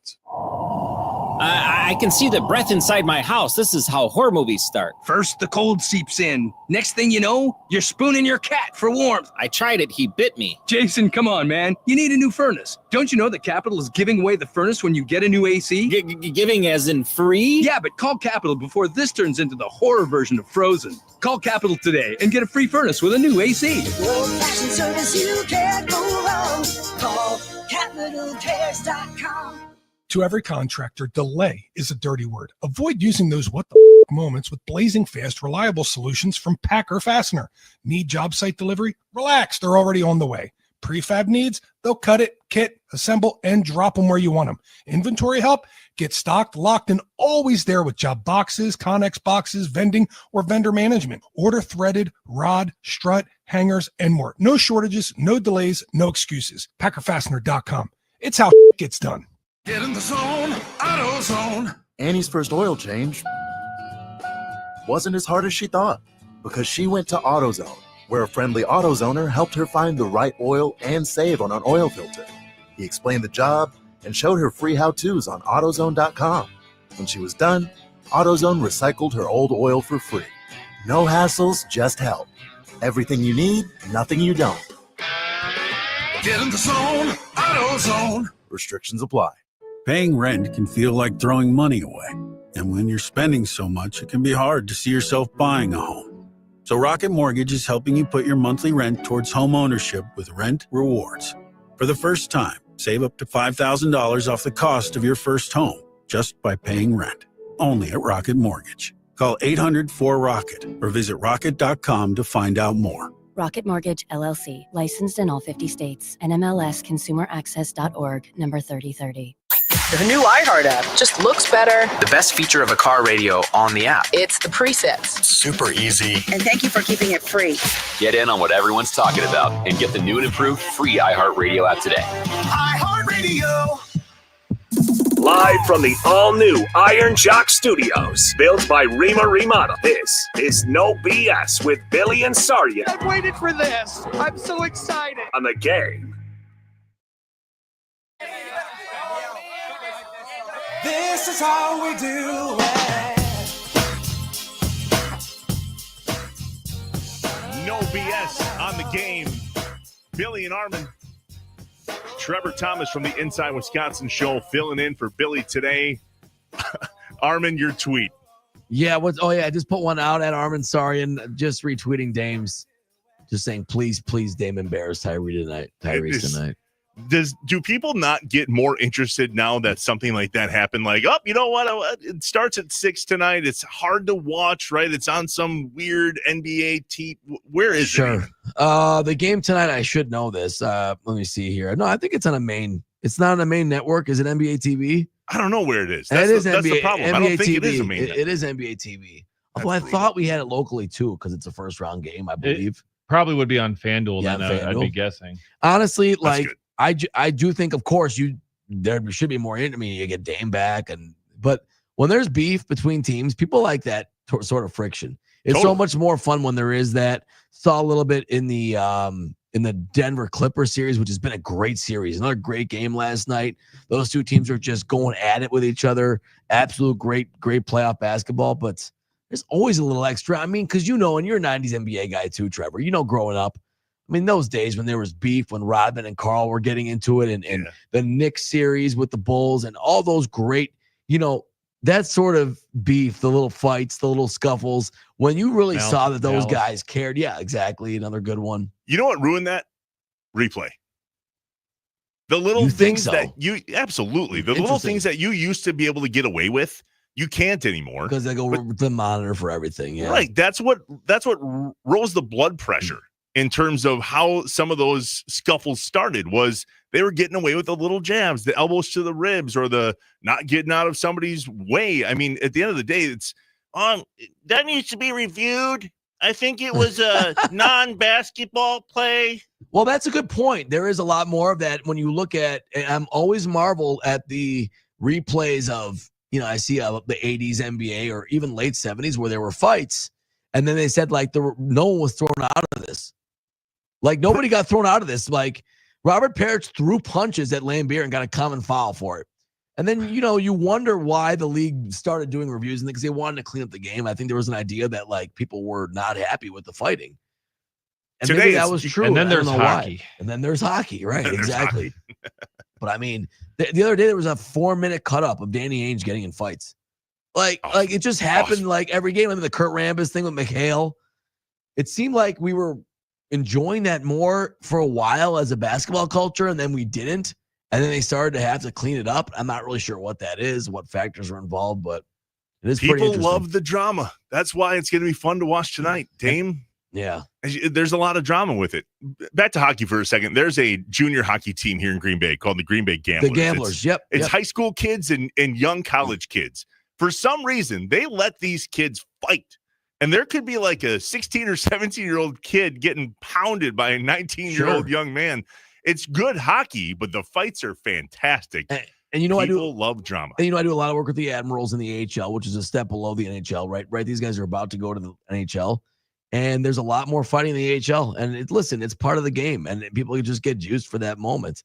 So yeah, the Gamblers in the USHL, right? I believe USHL. Yeah, John Cooper was here. Awesome. So okay, so speaking of drama, let's talk about this Jaire thing here for a second. Does he stay or does he go? And how do we compare this to doing what's right for the player and the franchise in regards to where the whole Aaron Rodgers situation is?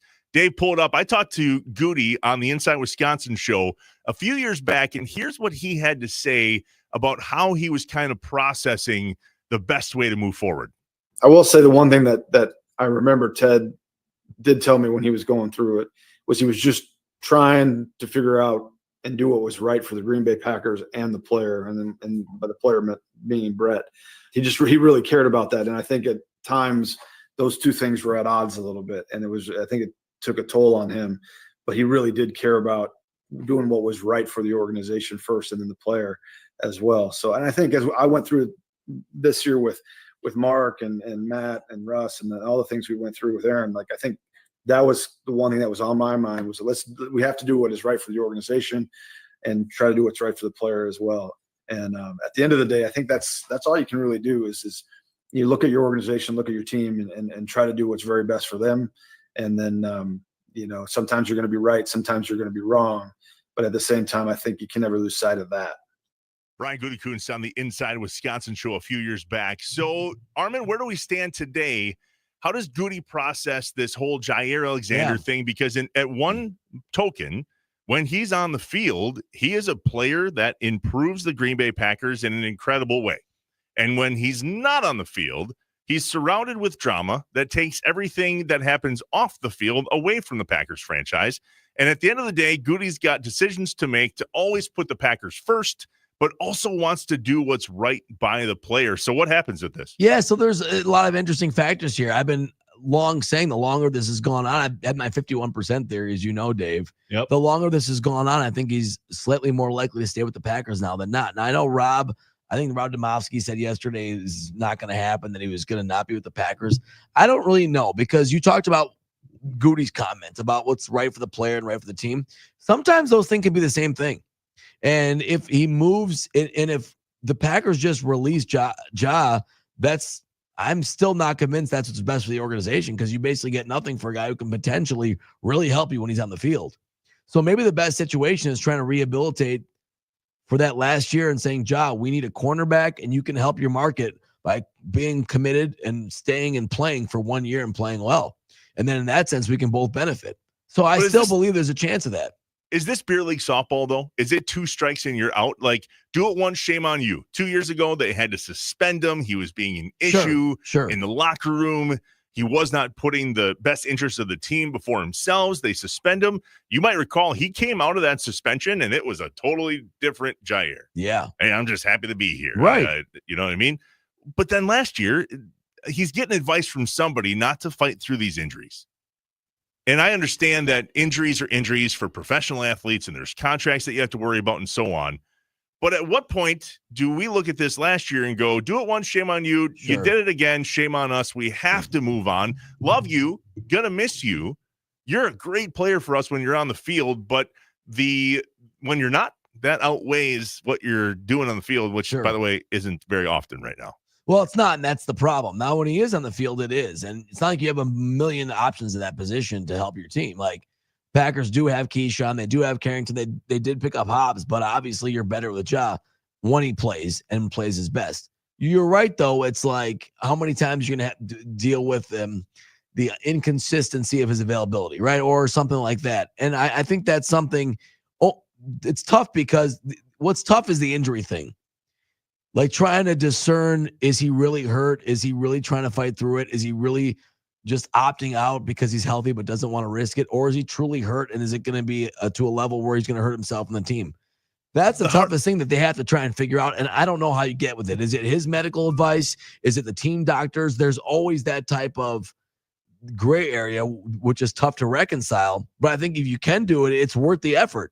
Because right now you're getting nothing if you trade. It seems to not be a trade market for him. Because most of the league knows they want to to release him, right? That's the hard part, right? At the end of the day, when you say, hey, we're looking for – how often when some team says, hey, we're looking for a trade, does a trade actually happen? Not often, because you accidentally play your hand, right? You play your hand, right. That's what I think. Now, are there a lot of teams that would take a flyer on him? I believe that, but I don't think that they want to give up much for it. Now, maybe they would give up a late round pick, but you have to ask yourself, is an extra 7th rounder or 6th rounder worth the value of Ja if he's right? I think if you're trying to win and you're trying to make your defense as great as it can be, and Ja's on your roster, I mean, we saw he was working out with X. There was a video of him and Xavier McKinney working out, which is a promising sign. J-Love comes out and says we want him back. Right. You got to have him on the team. This is my opinion, but I think you do whatever you can to try and reason with him and his team and say, it's in your best interest and ours if we get you committed and playing for another year because we know you can be a great player.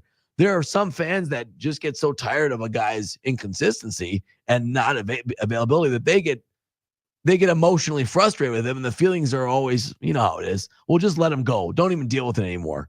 When in the Packers' history have we actually dealt with off-the-field things and not at some point go, you know what, we got to cut our losses? I mean, think back, truly think back.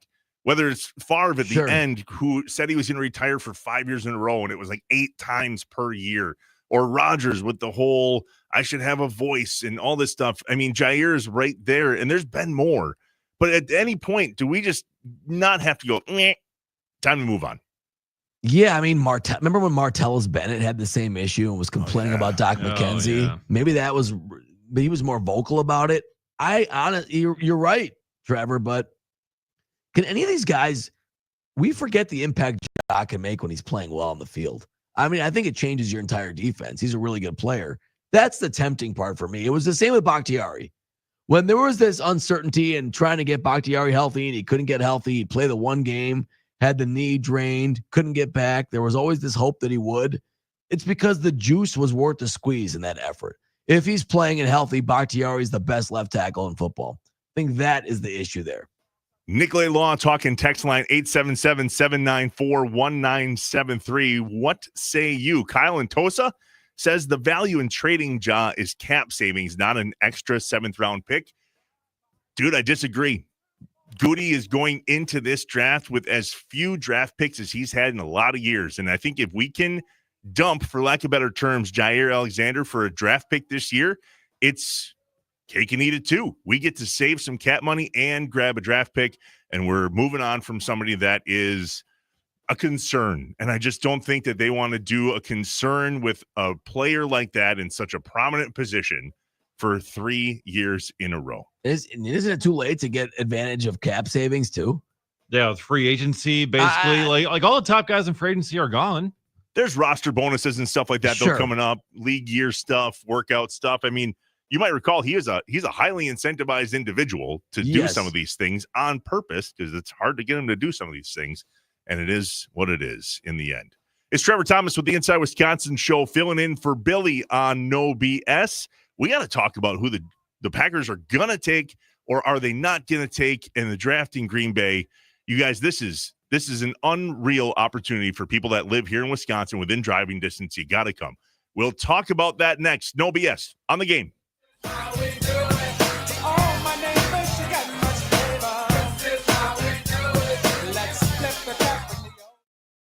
An event so big, it'll feel like a family reunion. You gotta love it. We got everybody. Woo-woo. Friday, June 13th. Join us at AmFam Field for Brewers and Cardinals in Left's Lucky Town epic pregame tailgate. Get your tickets now at 973thegame.com/Brewers. Brewapalooza is presented by Potawatomi Sportsbook.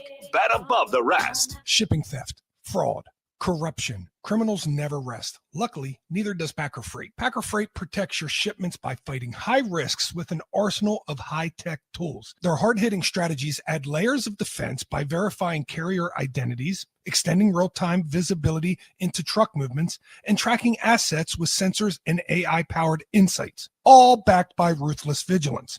Steal your freight? Forget about it. For the grit that won't quit, visit packerfreight.com. Hey guys, Billy Schmidt with my friends at Milwaukee Weight Loss. I'm back on the program at Milwaukee Weight Loss, and it has been fantastic. Their program is super easy to follow and helps you lose weight fast, naturally and safely without taking drugs or having to inject something into your stomach once a week. There's no prepackaged meal program, no bars or shakes, and no exercising even required. Their program helps you reset your metabolism so you can keep the weight off for good, and their coaches are fantastic with ongoing support. The best part is their program costs up to half as much and works up to twice as fast as most other programs that you've either heard of or even tried. Go to MilwaukeeWeightLoss.com today and schedule your free consultation. That's what I did, and it's the best move that I ever made. Many patients lose 20 to 30 pounds in a month or two. That's up to a pound a day. Why wait? Schedule your free consultation today by calling them at 262-433-4008. That's 262-433-4008. Or visit them online at MilwaukeeWeightLoss.com. That's MilwaukeeWeightLoss.com. And when you sign up, make sure you tell them that you heard about it on the game and that Billy Schmidt sent you. Your results may vary. It's Brian Butch for Window Nation, and April's a great time to spruce up around your house, especially during Window Nation's, that's right, buy 4, get 4 free sale going on right now, and you don't have to pay anything until 2027. And if you buy a house full of windows, they'll include a free entry door as well. That's why I trust Window Nation. We know it's top quality windows, customer service. The installation is great. So make sure you give a call at 866-90NATION or visit them at windownation.com. Your nose is for breathing. Your mouth is for eating. And if you're breathing through your mouth, it's not because your body wants to. It's because it has to, because your nose isn't working properly. And although you've lived like this, it's no way to live, and it's having a significant impact on your life. I know you know this, and I know that taking action isn't always convenient. But at Advent, we've done all we can to make changing your life for the better as easy as possible. I'm Dr. Madan Kandula. With tens of thousands of our patients, a thorough breathing triangle evaluation, along with a simple 20-minute in-office procedure called balloon sinuplasty, has opened their nasal passages, allowing them to breathe freely through their nose for good. And there's a good chance this procedure can do the same for you.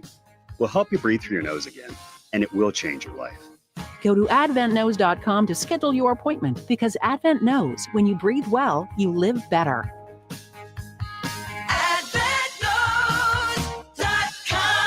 Results may vary. Most insurance accepted. Sun, dirt, and grime can destroy your boat's finish, but not with Expel Marine Ceramic Coatings. Charisma Customs Delafield has your solution. Our expert technicians will apply a ceramic coating that will shield and repel water, resists oxidation, and blocks UV rays, keeping your boat looking showroom new season after season. Protect your investment and stop wasting valuable time cleaning your boat. Time to have fun. Call 262-444-2525 or visit charismacustoms.com to book your ceramic coating today. Charisma Customs, because your boat deserves the best. Paying rent can feel like throwing money away. And when you're spending so much, it can be hard to see yourself buying a home. So Rocket Mortgage is helping you put your monthly rent towards home ownership with Rent Rewards. For the first time, save up to $5,000 off the cost of your first home just by paying rent. Only at Rocket Mortgage. Call 800-4ROCKET or visit rocket.com to find out more. Rocket Mortgage, LLC, licensed in all 50 states, and MLSConsumerAccess.org, number 3030. The Fox 6 weather experts are presented by AdventKnows.com. Becoming mostly cloudy with a chance for showers and isolated thunderstorm possible as well. High near 64 away from the lake, 58 lakeside with a steady southeast breeze. 48 overnight tonight with partly cloudy conditions, then warming up a bit with more rain tomorrow. I'm Fox 6 Chief Meteorologist Rob Haswell. This report is sponsored by Summit Racing Equipment. It's Car Care Month, and Summit Racing has what you need for bumper-to-bumper care. Revive the interior, exterior, underhood, and more. Shop summitracing.com. Use promo code RADIO for $10 off an order, $100 or more. Exclusions apply. Offer ends May 4th, 2025. Coming up Tuesday, the Mike Keller Show, noon to 3 on the game. Matt Schneidman. It is NFL Draft Week. He'll give us the latest thoughts, 12:35. Vinny Rottino on the Brewers in San Francisco as well, and the other news of the day. The Mike Keller Show goes Tuesday, noon to 3, statewide on the game. This hour of No BS is brought to you by Happy Place Hemp and happyplacehemp.com. Relax. Happy Place Hemp is there for all your hemp needs, whether it's Delta 8, Delta 9 recreational gummies or CBN CBD gummy, which can be a part of your everyday life. Or you're a seltzer fan, but you don't want any alcohol. The Drift Seltzer, a THC CBD infused seltzer, is right for you. You're always going to get 25% off when you use promo code Billy at happyplacehemp.com. That's Billy at checkout at happyplacehemp.com.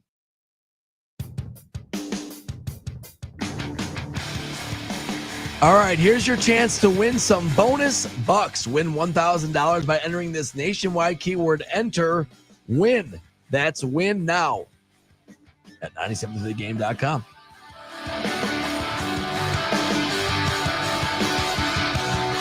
No BS on the game with Billy and Sari, and it's Trevor Thomas with the Inside Wisconsin Show, filling in for Billy for a little bit of an extended period of time, paternity leave. That's the scoop. All through next week, Armin. Sorry about that. It's just me and you, man. Just me and you. Hey, that's all good. That's all good. Let's go. And a draft. I'm excited and a draft.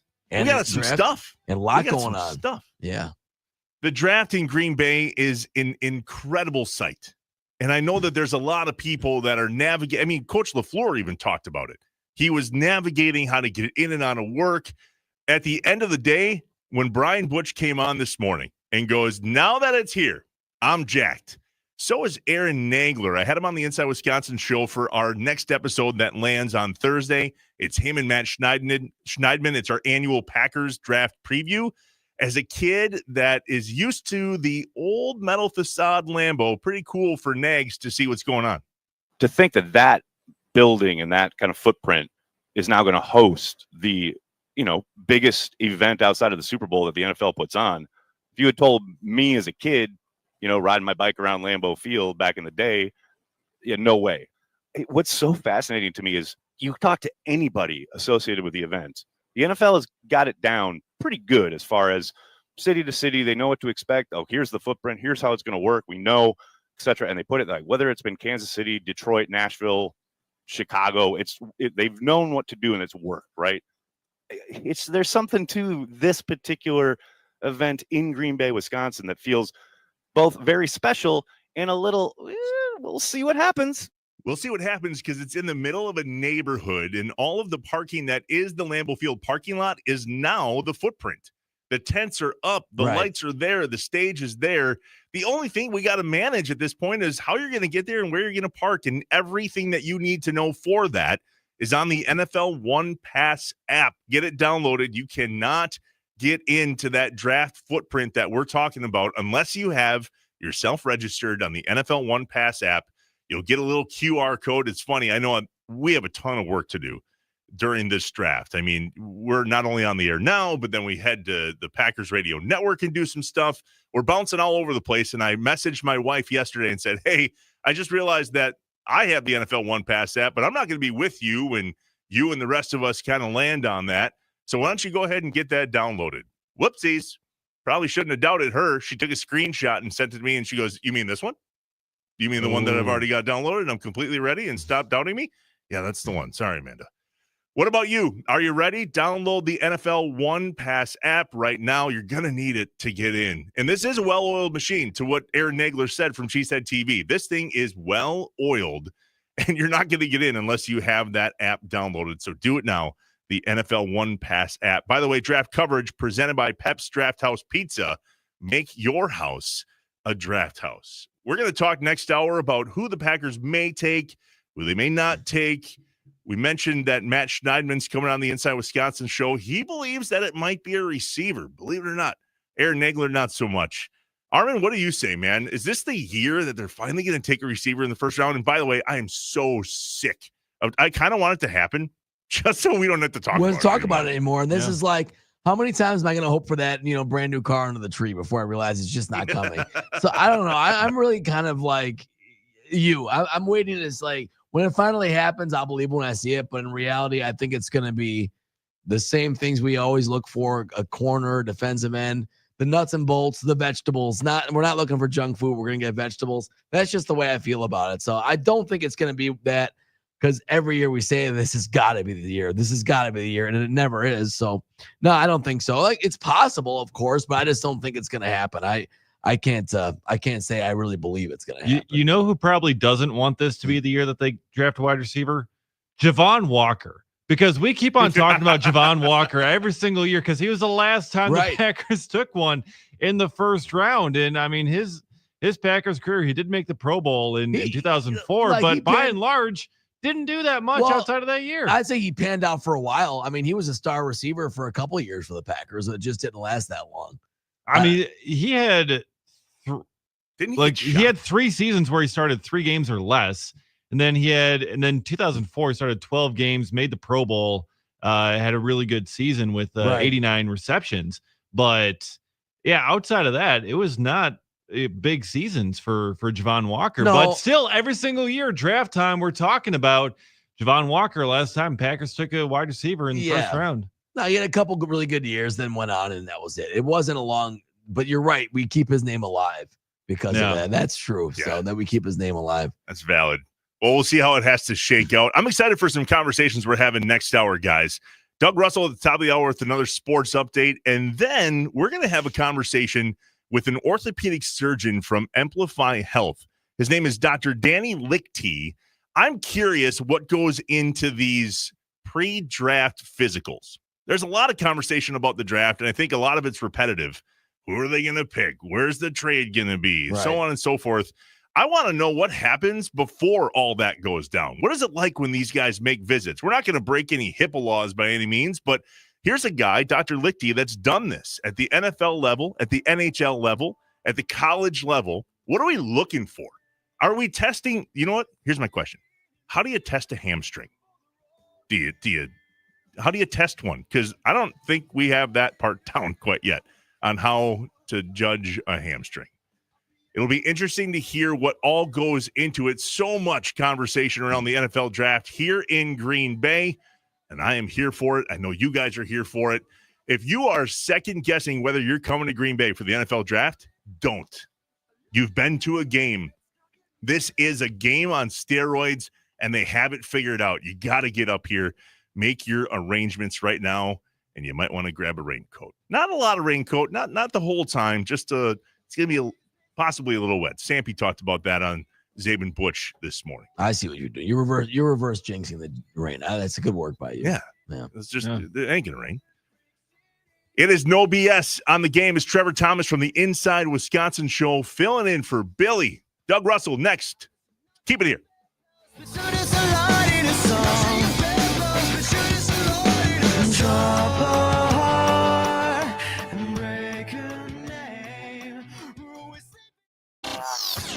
The NFL draft keeps getting bigger and better every year. Draft coverage on the game is presented by Pep's Draft House Pizza. Make your house a draft house. Grab the contest rules for 97.3 The Game at thegamemke.com. Living with chronic joint pain is absolutely miserable. Nothing ever feels good. And forget trying to do the things you enjoy this spring, like golfing, hiking, playing tennis. You're simply trying to get by. Hey, it's Billy Schmidt. I want you to know something. Dr. Ashley Caravelli and the medical pros at QC Kinetics are right here, and they're on the case to help you get the relief you need and deserve. They've already treated tens of thousands of patients around the country with regenerative treatments that help calm that debilitating joint pain in your knees, hips, shoulder, and back. With QC Kinetics, the science is solid. They give you your life back without surgery, without drugs, and without any downtime. Live a healthier life free of harmful medications. That's the whole mission of QC Kinetics. If you're curious if you'd be a good candidate for their treatments, no problem. The consultation is absolutely free, and appointments are now available on Saturdays. Call to find out how easy it is to get back to enjoying your life free of that chronic joint pain. Call QC Kinetics at 414-285-3474. 414-285-3474. QC Kinetics, 414-285-3474. I can see the breath inside my house. This is how horror movies start. First, the cold seeps in. Next thing you know, you're spooning your cat for warmth. I tried it. He bit me. Jason, come on, man. You need a new furnace. Don't you know that Capital is giving away the furnace when you get a new AC? Giving as in free? Yeah, but call Capital before this turns into the horror version of Frozen. Call Capital today and get a free furnace with a new AC. Old-fashioned service, you can't go wrong. Call CapitalCares.com. KB, Iron Jock's long sleeve t-shirt. Where does it rank on your list of favorites? I love it. It's my go-to when I'm home. You're not alone. Our smart and good-smelling listeners agree. They give it a 4.8 out of 5-star rating. It's one of Iron Jock's best sellers. Now through April 27th, take 35% off Iron Jock long sleeve t-shirts with the code BESTSELLER35. Relaxed fit, constructed with a thread that eliminates that scratchy feel. The best t-shirt on the planet for under $30. Get yours now at ironjock.com. That's ironjoc.com. Drew Olson from 97.3 The Game for Pep's Draft House Pizza, the official pizza of the Timeout Sports Lounge. When it comes to pizza, there is no other pizza quite like Pep's Prohibition Special. It starts with a combination of sweet and slightly spicy Italian sausage, pepperoni, mushrooms, yellow, green, and red peppers, and just the right amount of red onions. Real Wisconsin mozzarella, and it's finished off with fresh Italian seasoning. My gosh, that's the good stuff. Make your house a draft house with Pep's Prohibition Special Pizza. Bandana? Check. Boots? Check. Gloves? Check. As a motorcycle rider in Wisconsin, you may go to great lengths to protect your image. Just be sure you're protecting yourself, too. Wear a Department of Transportation approved helmet. Perform safety checks in your motorcycle. Know the traffic laws and don't take risks. Motorists and motorcyclists can work together to achieve zero preventable deaths on Wisconsin roads. Zero in Wisconsin. Together, we can save lives. Learn more at zeroinwisconsin.gov. Wisconsin DOT. Most people in radio commercials talk really fast. But we made this one for RV owners. Progressive knows they like the slower pace of RV life, like this commercial. And they know Progressive will protect their RV at a fair price with discounts. Now here comes the fast part. Progressive Casualty Insurance Company and affiliates. Discounts not available in all states or situations. Oh, by the way, Ivan's no longer on the project. His wife got a new job, so they're moving across the country. Robin's top researcher is deviating to a new market. This isn't standard. And now we're short-staffed. Who's going to finish all these projects? She needs a cluster of new data analysts, and there's no margin for error. I need Indeed. Indeed you do. Put our matching platform to work so you can spend less time searching and more time connecting with talented candidates. Visit Indeed.com/credit and get $75 towards your first sponsored job. Terms and conditions apply.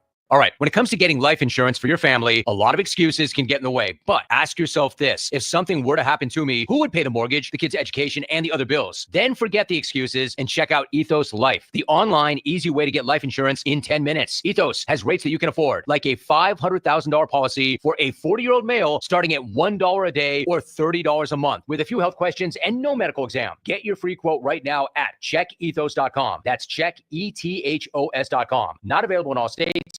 Rates do vary. Spring into deals with fresh savings at Lowe's. Right now, get 5 Stay Green or premium 2 cubic foot mulch bags for just $10. Plus, get up to 35% off select major appliances and save $50 on every $500 you spend on select LG appliances. Shop in-store or online today. Lowe's, we help, you save. Valid through 4/30. Selection varies by location. While supplies last. See associate at Lowe's.com for more details or qualifying items. Excludes Alaska and Hawaii. Injured? Do you want the best? Remember the name Hupy and Abraham. Everyone I know told me they're the best. I would give them a lot of stars. More than a 5-star rating. Call Hupy and Abraham. 800-800-5678. Or go to Hupy.com right now. Broadcasting from the all-new Iron Jock Studios, built by Reamer Remodel. Let's get this going right now. This is WRNW-FM Milwaukee, 97.3 The Game.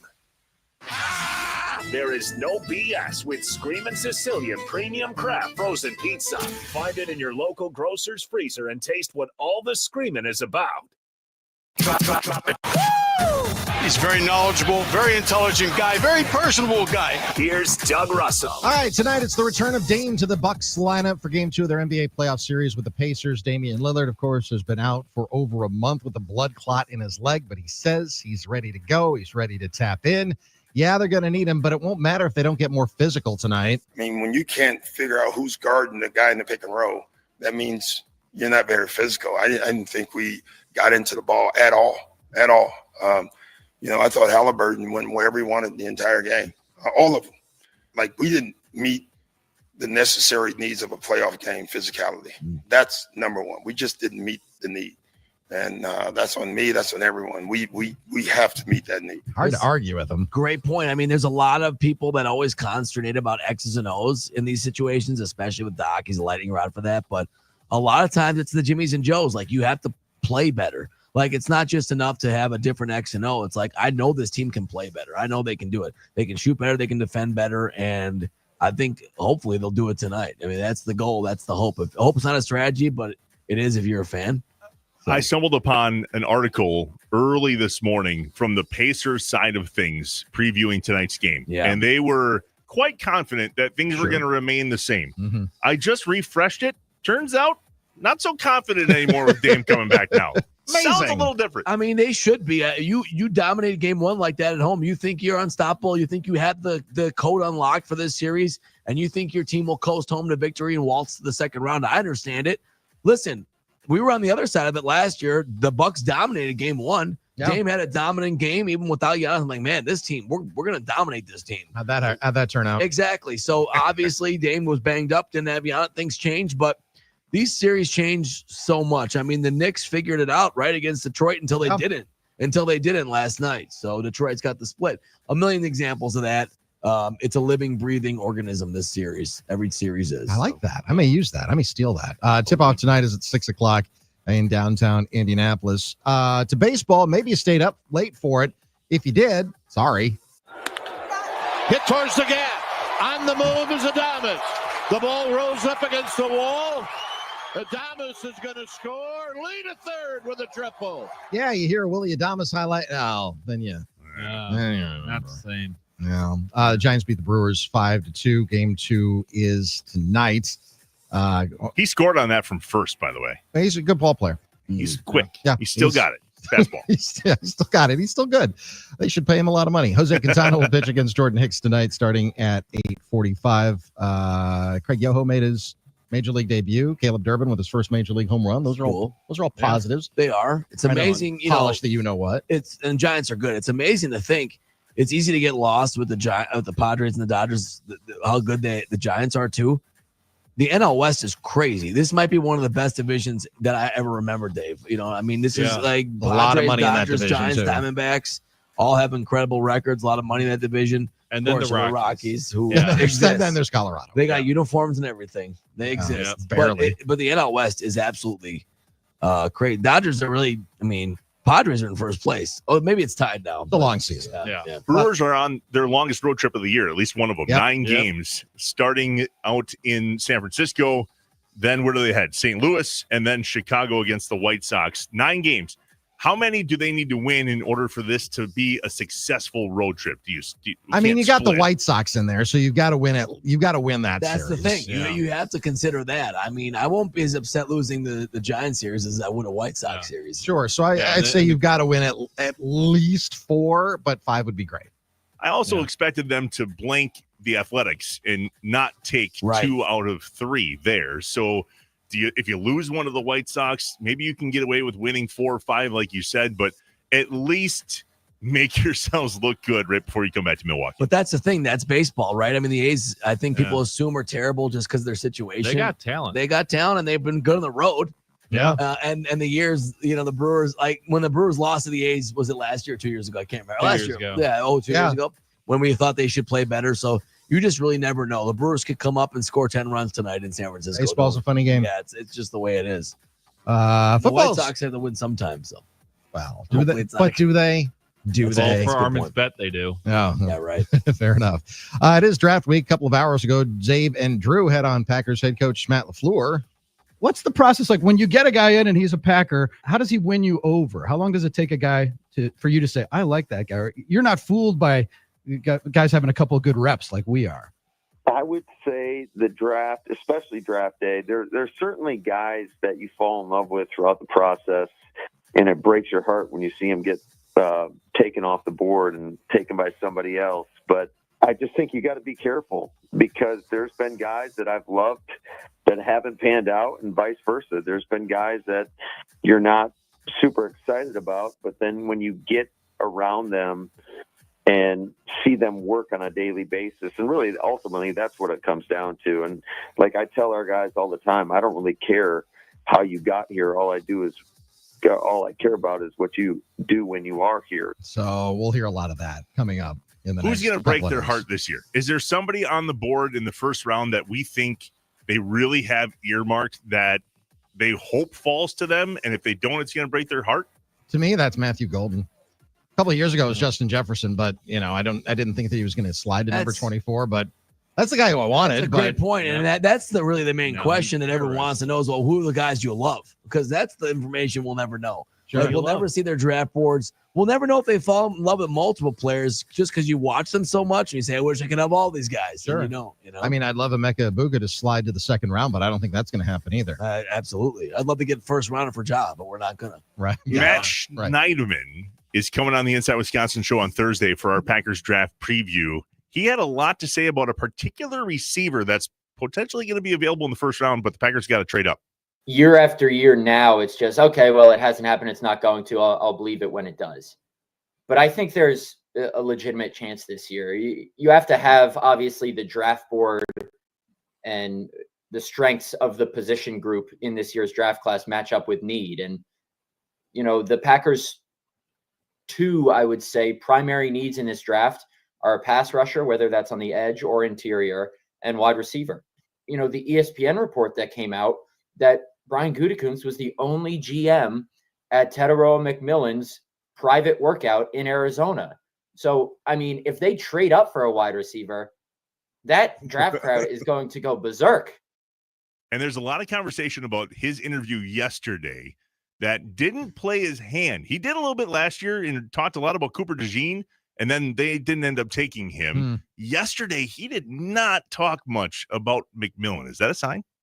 I don't know. Goody usually plays things pretty close to the vest as it is. And, good for Cooper DeJean. He wound up, he had a good year. So yeah, he did. You don't say. Things turned out okay. Things turned out okay. Super Bowl ring. I think first season. we look for signs and indications. 6 in the Super Bowl. I'm sorry, what? Yeah, no, he did. Well, listen, maybe if we went to the Super Bowl, Lucas Van Ness would have had you never know, right? Maybe Eric Stokes would have had a legacy game. My guy, Eric Wouldn't Stokes. that have been nice? That'd have been something. That would have been hoping, super. I was hoping every week so I could bring it back to Schneidman and put in his face.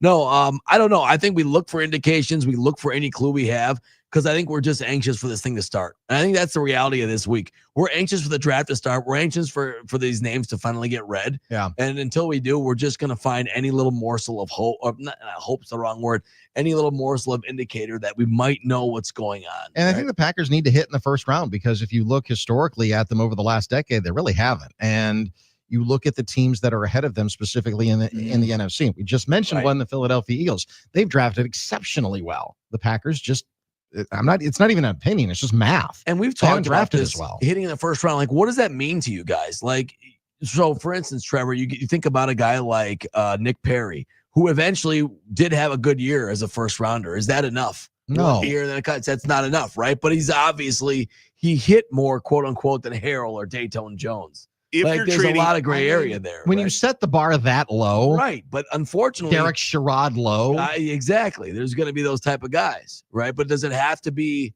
an All-Pro? Does it have to be a Hall of Famer? Does it matter where you draft in the first round and what you considered him to possibly be? I think for me, it's got to be a guy that gets a second contract with the Packers. I mean, that's kind of a big part of it too. That's a good litmus. Bar. Yeah. Are you going to give this guy a second contract? And Goody talked about this the other day too, where they don't know if they're going to do fifth-year option or an extension, but they'd like to have Quay Walker and Devontae Wyatt back in 2026 and beyond. So it's like, okay, they're good enough to want to keep around for a second contract. I think that's kind of a good bar to look at. And that's how Billy always says it too. But like Nick Perry got a second contract, but a lot of people see that as like a bad contract. So I don't know. I don't know if that's the only indicator. You've got to have a second contract, and you've got to earn the second contract. So you can't get it by default. You've got it. So basically, what we usually fall back to on fans is we want guys to be really good and really cheap all the time. Like that's the reality. I don't care about the cheap. I don't care about the cheap. I think you just got to be good. I don't think Packers fans give a rip about how much money they spend. But if Jordan Love played the same that he did before the contract and after, I don't think that's enough for some fans. I agree with you.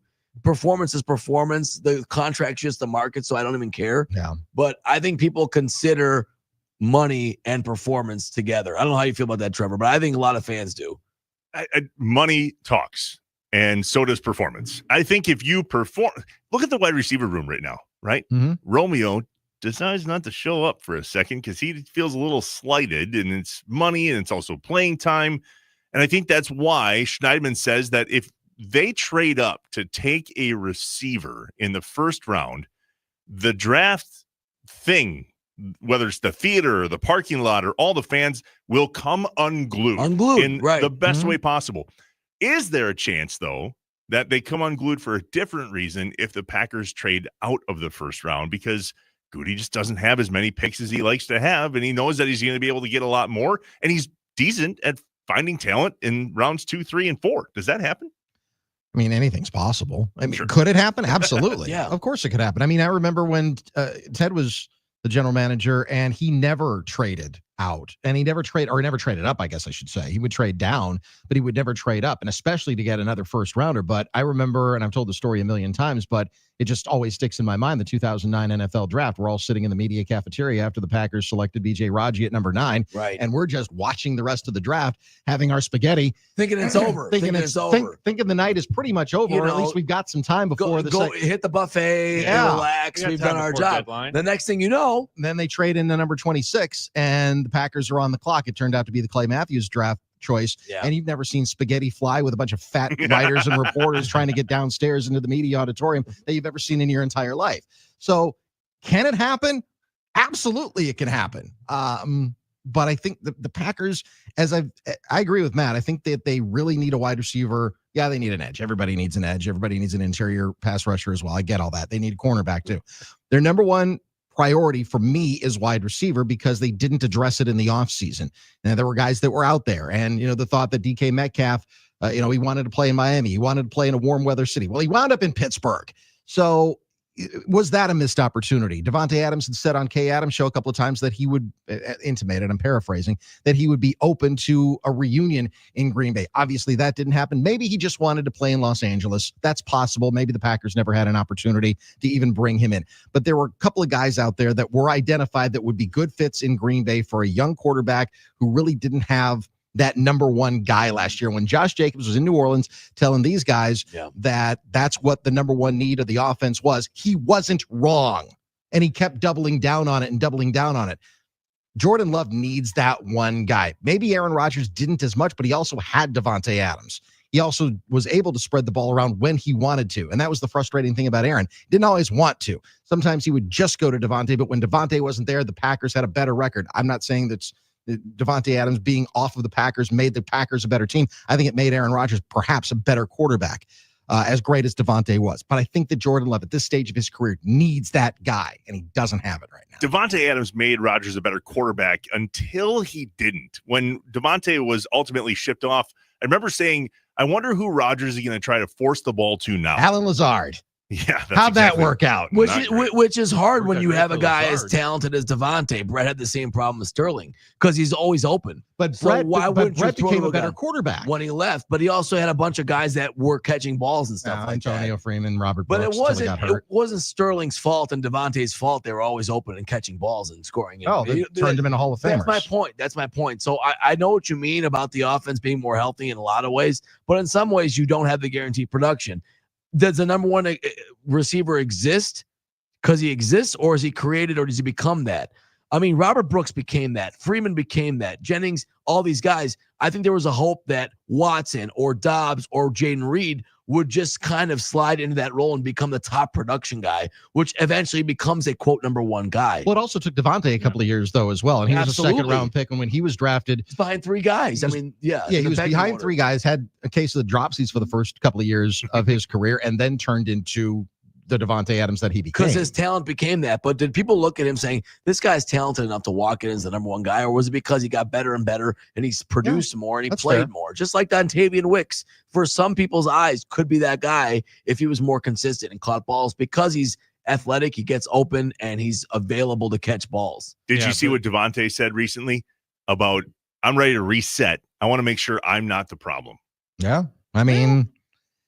That's frustrating, probably for him. It is. It's got to be frustrating for him because because I'm just trying to be the best player I can be. Why am I the problem, right? Why is it my fault for an offense to be like what we're talking about? I don't know that he was ever the problem, but he also engineered a couple of moves to play with quarterbacks that he was familiar with, whether it was Carr in Las Vegas or Rodgers in New York. Absolutely. And now he's going to play with Matthew Stafford in LA with the Rams. Is there a familiarity there? Perhaps. They've both been in the league forever, but they've never played together. So I hear what Devontae is saying. I don't think it's his problem. I don't think it's his fault. Maybe it's his problem, not his fault. I think those are two different things. But, he's a Hall of Fame talent who wants to be thought of as someone who isn't a team killer, isn't a quarterback killer, because didn't work out in Vegas, didn't work out in New York. So, Dave, what were you going to say? Oh, I was just I was just going to be talking about the wide receivers. And Armin talking about hoping someone will emerge. That's really kind of what the whole plan was for one of these guys to emerge. Yeah. And none of them really did this past year. And Watson started to, and then he got hurt. Now he's going to be gone till what, week 12, maybe? If they're lucky. If you're lucky. So that's where you got to you almost have to bring someone else in just to see, okay, well, they haven't emerged yet. Let's bring in someone else who has the ability to emerge into that kind of a role. And even when Watson does come back, he's got to shake this injury-prone tag of his. Yeah. I mean, when he went down, there wasn't a defender within 10 yards of him. Yeah. So that's tough to come back from, especially when you've had the injury issues that he's had through the first 3 years of his NFL career. Which is also got to be frustrating because his thing was soft tissue, and he did everything he could in his power seeking the right medical treatment to that doesn't always matter though. To become better. It doesn't matter, but I'm just saying that's the frustration, the injury prone thing. Now I agree that he's got to become better than that, but also his value wasn't always just catching balls. It was the way he affected the rest of the offense. The Packers have shown they have guys that can make plays. Jaden Reed was as big of a home run threat for a while as anyone, and all of a sudden that faucet turned off. They've got to figure out why that happened and how they can get him back going again. Dontavian Wicks was open for a long time, then all of a sudden the drops came to be the issue. Romeo Dobbs has moments where he can be really consistent. How can they get that going? That's the challenge for this offense. They've had guys that can be very productive in the pass game, that can make big plays, that can be really good, but that consistency wasn't there in the second half of the year. The challenge is to figure out why that was and to get those guys going again. I don't think it's that they don't have good talent at that position. Draft coverage, presented by Pep's Draft House Pizza. Add some pep to your home with pizza in the game. Pep's Draft House Pizza. Have you guys had that, by the way? Absolutely, of course. We're gonna have it. I'm headed up to Green Bay as soon as I get off the air here. So our official draft coverage, I think, starts at 3:00 with Drew and KB from Buffalo Wild Wings on Oneida Street. It's going to be. I can't wait to get up there. It's going to be something that if you have the opportunity to go, it's something you'll be talking about for the rest of your life. It definitely adds pep to your at-home pizza game. Well done there. Yeah. Doug, we are talking next to Dr. Danny Lichty from Amplify Health. He is an orthopedic surgeon that allows, he's going to share with us what it's like to do one of those pre-draft physicals. He's done it in the NFL. He's done it in the NHL. I'm curious, what do you want to know from him? Like, what is it that we're trying to figure out in these physicals? I think the one thing that you want to figure out is how durable a guy is, right? For me. Can we check hamstrings? How do we check hamstrings? I think they do that in Madison, right? He's got the Madison Clinic. That's where Stokes and Watson went. Yeah. It'll be interesting to have that conversation. I think there's a lot of conversation that has been had about who we're going to pick and what are we going to do and are we going to get more draft picks and so on. Let's take a step back for a second and see what goes into this process before the draft even starts. It's going to be an interesting conversation. Doug, we appreciate you. It's Trevor Thomas from the Inside Wisconsin Show filling in for Billy on No BS here on The Game. I watch the world float to the dark side of the moon. The NFL Draft presented by Bud Light is coming to Green Bay. Don't miss your chance to experience the ultimate NFL fan fest. Unbelievable atmosphere. For free. Featuring player appearances, photo opportunities, fan experiences, live music, and more. Be there as the future of the NFL takes the stage in Titletown. Say cheese. Starts Thursday. Register for free entry at NFL.com/draft access. Shipping theft, fraud, corruption. Criminals never rest. Luckily, neither does Packer Freight. Packer Freight protects your shipments by fighting high risks with an arsenal of high-tech tools. Their hard-hitting strategies add layers of defense by verifying carrier identities, extending real-time visibility into truck movements, and tracking assets with sensors and AI-powered insights, all backed by ruthless vigilance. Steal your freight? Forget about it. For the grit that won't quit, visit packerfreight.com. Hey, it's Matt LePay, your friendly play-by-play voice. I know a good team when I see one, and I found a great one in Ridgetop Exteriors. Let's talk about your home for a minute. It's most likely your biggest investment and where you spend most of your time. So my question for you, is your home ready to shine this season? Whether it's roofing, siding, or windows, Ridgetop Exteriors is the name you can trust. For over 20 years, Ridgetop Exteriors has been Wisconsin's favorite for roofing, and they bring that same expertise to siding and windows. Imagine vibrant, low-maintenance siding and energy-efficient windows that brighten your home while cutting energy costs. Ridgetop Exteriors holds all expert-level installation credentials with leading manufacturers including Pella, James Hardy Fiber Cement Siding, and LP Smart Side Engineered Wood Siding. With thousands of five-star reviews and a commitment to excellence, they're the clear choice for your home improvement project. Call Ridgetop Exteriors today, online at ridgetopexteriors.com, and consultations are always free. Ridgetop Exteriors, putting customers first every time. Drew Wilson from 97 through the game for Pep's Pizza, the official pizza of the Timeout Sports Lounge. I'd like to introduce you to Pep's Legit. With a stone-baked, cracker-thin crust, zesty tomato sauce, whole milk mozzarella, toppings that take you back, and a signature spice topping, Legit pizzas are the real deal. Pep's Legit Pizza tastes like it came from your favorite childhood pizzeria. With 6 different varieties, there's something for everyone to try.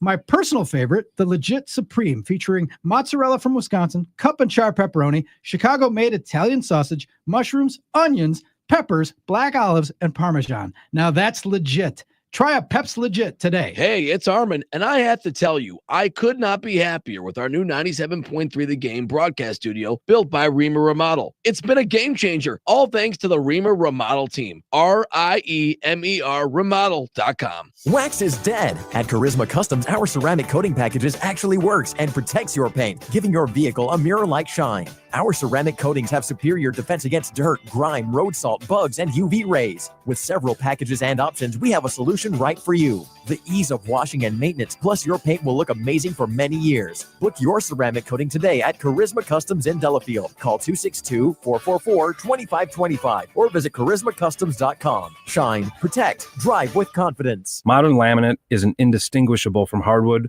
water, pet, and child-resistant home value increasing upgrade. But you say, Dave, we want the sound deadening and warmth underfoot of carpet. Flawless has countless flooring choices, including quality luxury carpet lines. We are your one-stop flooring shop. Flawless's employee craftsmen eliminate stains and steamy stink with a carpet knife and dumpster, then perfectly install luxury vinyl plank, hardwood, modern laminate, or carpeting. Sensory underload, Flawless Flooring. FlawlessFlooringLLC.com. It's Brian Butch for Window Nation, and April's a great time to spruce up around your house, especially during Window Nation's, that's right, buy 4, get 4 free sale going on right now, and you don't have to pay anything until 2027. And if you buy a house full of windows, they'll include a free entry door as well.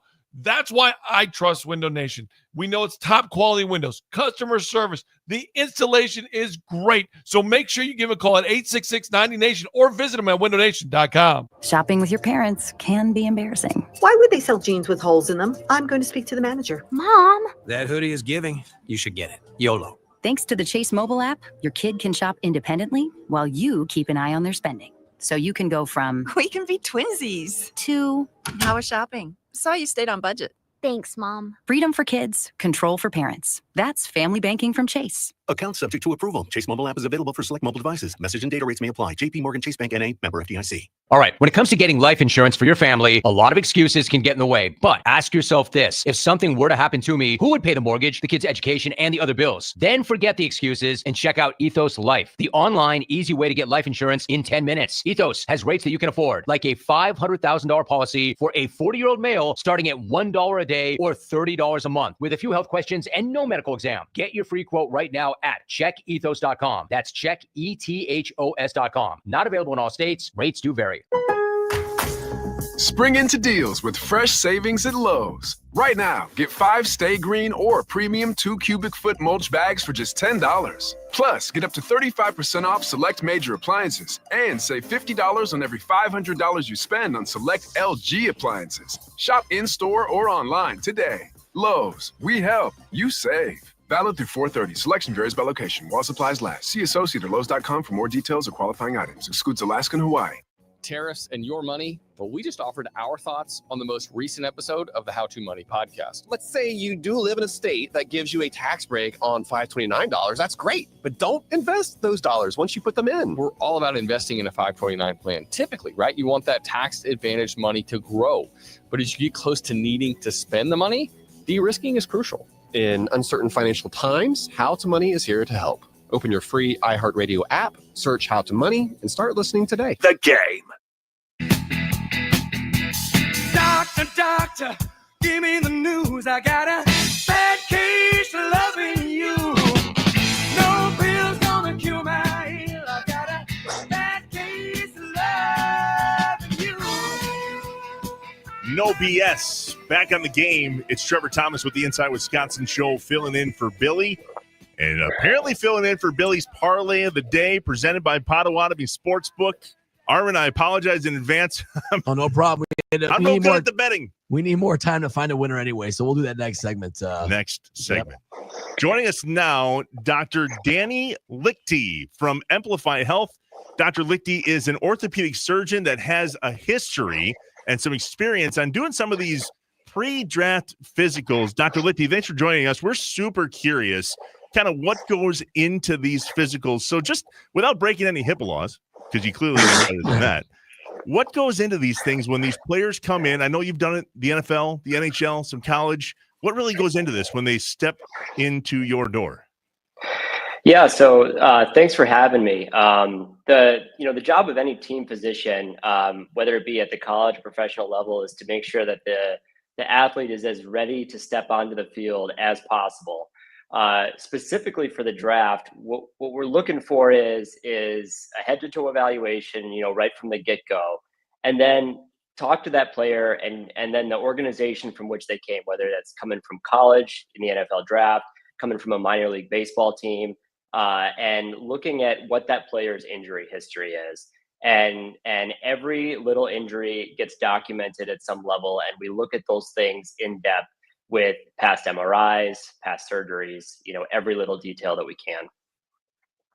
What's up, Doc? Sorry, I always wanted to say that, so I just took my chance to stand right there. How much do you think this factors into personnel decisions more than fans think? I think a lot of fans know it's part of the process, but they assume things like 40 time and college tape and who's just the best player factors in the most, obviously, the football stuff, and except for, as opposed to the fact of like, is this a good investment long-term because of a player's medical history?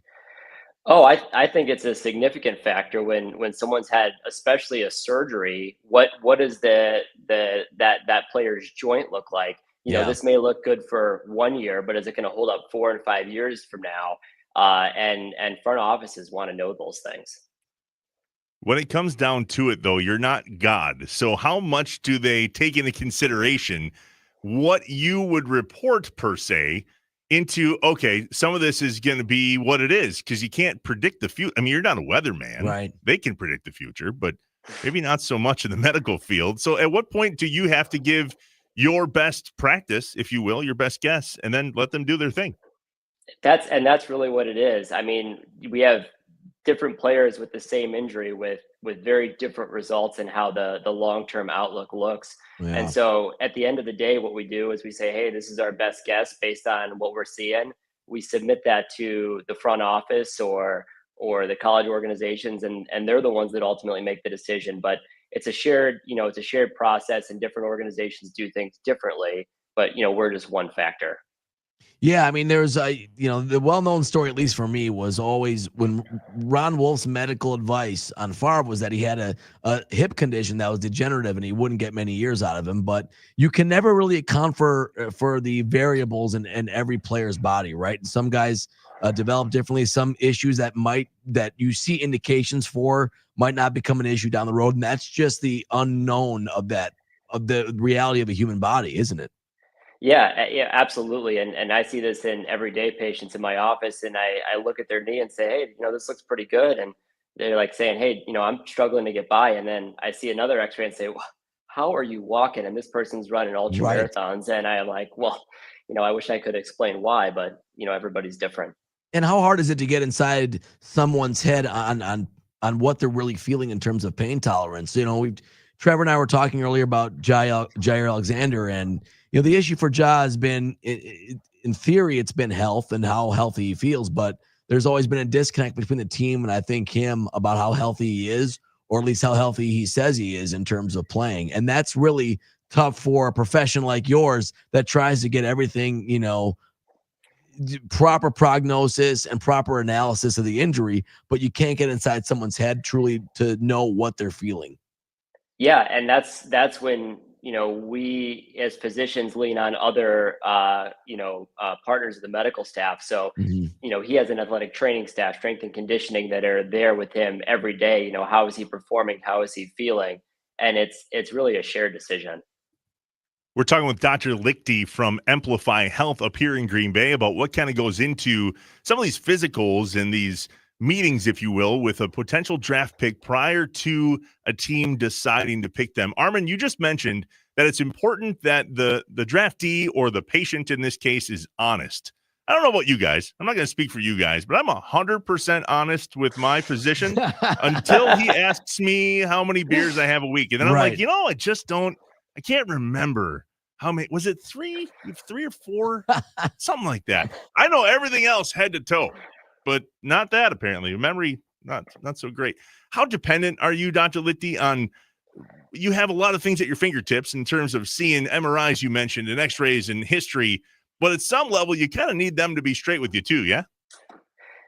Yeah, that's the great challenge in all of this, because there's competing interests, especially when it comes to the draft. The college that the player is coming from wants to maximize draft stock. The player and the agent wants to maximize their position on the draft board to maximize a contract. The organization wants to make sure that this player is healthy, and so there's a very, very low threshold to look at things like additional MRIs, get additional information, to try to get as much information as you possibly can. So there's stories of players getting 4 MRIs or more on every little joint to make sure things are looking good. Yeah, I would imagine. I mean, this is they're very important, expensive decisions. So you have to make sure that the analysis is correct. I've always been curious if you see a regular patient in their normal human body, and then you see some of these ultra competitive athletes, like the true outliers, and it's got to be like, is it like a car guy looking at a Ferrari like, man, I can't believe this guy's joint works this way, or I can't believe the human body can do this? When you talk about the top end athletes, it's got to be always an interesting thing on your end to observe.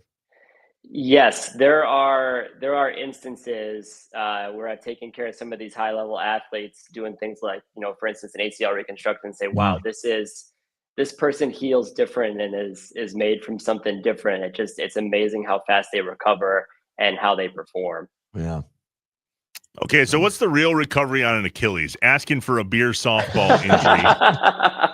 I was sharing with Dr. Litti via email last night. I blew my Achilles last June 27th.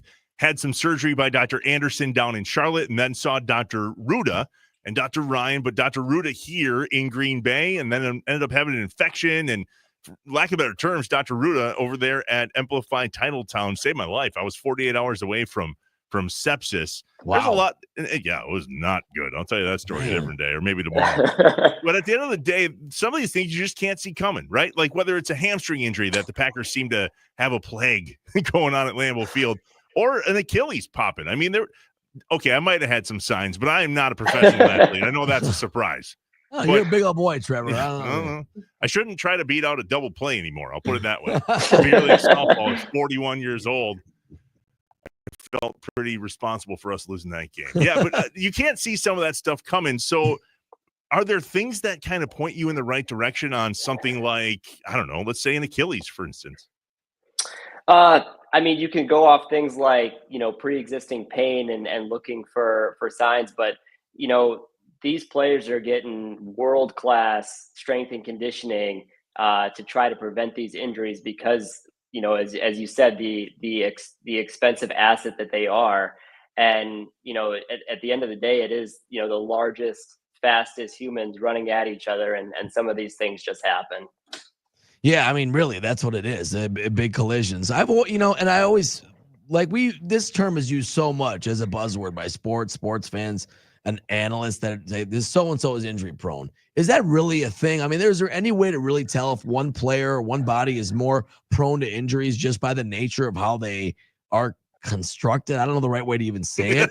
Or is it just bad luck sometimes? Or are there some bodies that are better at being durable just by happenstance? I mean, is that a real thing, or is that overblown by the general public?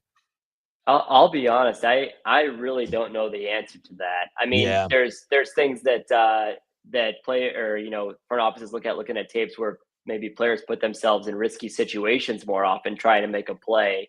But to say someone's more injury prone, the more I see, the less I know on whether that is a thing or not. Well, I appreciate being honest about it, because it always frustrates me. I shouldn't say always, but a lot of times when people will say this so-and-so guy's made of glass. And I'm like, is that true? Or did he just catch a bad break because he was playing hard? Like, you know what I mean? I hate because people will say that almost like it's that player's fault. They're not preparing well enough or something like that. And I just don't think that's fair sometimes. And then there's other dudes like Favre and some other players that play through literally every injury they've ever had. Right. I saw something last year where it listed, this is a news article back in the 90s, where it listed all of Favre's things. He's dealing with this injury, that injury, this, that, and this, and he's listed as probable. Okay. Times have changed. Indeed. Armin, what you're talking about there makes sense too, especially for a guy like Christian Watson, right? Who has battled in the hamstring category, doing everything he can. And Dr. Litke, I know that you might be able to look at it and go, well, based on what he was battling with his hamstrings, it didn't surprise us that he blew out his ACL because he was favoring this or favoring that or being careful. Do you see that a lot too? And how do you take that into consideration in regards to some of these draftees where they go, man, they had this injury in the past and experience would tell me that this is potentially going to be a problem for him babying this down the road? Yeah, I don't know. I think it's hard to speak to his specific situation. You know, when we're trying to bring a player back from a surgery for like ACL reconstruction or something similar to that in the knee, there's a few different metrics that we look at, you know, objective strength, how they're moving. We use something called a limb symmetry index to make sure that functionally they can protect their body so that when they get out there, they're not putting themselves at risk for injury. But beyond that, I mean, sports, despite all the money we put into it, is still an inexact science in some cases. And these things just happen. And it's still a game. At the end of the day, It's still a game. It's still a game. It's still just a game we play to keep score. I'm really curious on the way out. You don't have to say how you really feel if you don't want, but there seems to be, and your profession is one that's very proud, that has a lot of standards, integrity. There seems to be a rash of Twitter docs, as we say, that love to try and make a business of prognosticating injuries while they're playing. I don't want to say their names, but we made fun of them in the past, but they try and feed a hungry fan base of people that want to know the injuries right away. So they tweet, so-and-so looks like he did this ACL on the TV copy. I mean, how do you feel about that as a doctor, you know, as someone that is obviously part of this industry? Well, it was interesting. So, you know, going through medical school and residency where you're just kind of on the outside looking in on how some of these things happen. You want to be one that has some knowledge and wants to make that quick jump to say, oh, you know, I think this is what's going on. Right. And then suddenly when you start seeing behind the scenes here and there, you know, the people that know are the medical staff of that team, and to make comments on those things it's really hard to say, you know, what exactly is going on, because a lot of the time the public does not know the extent of what things are. Yeah. Crazy. Dr. Danny Litke, Bellin/Amplify Health Titletown here in Green Bay. Thanks for joining us, man. Yep. Thank you very much. He's an NFL draft insider. We'll go with that. And he's brought to you by Cousin Subs. Their famous 2-foot party subs are back. Order in store, online, or via the app with 24-hour notice. It's next. Armin, Billy's parlay of the day. You got it ready. I got it ready. We'll see. We're going to try to meet in the middle on this. All right. Sounds good. Let's try and find a winner. No BS on the game.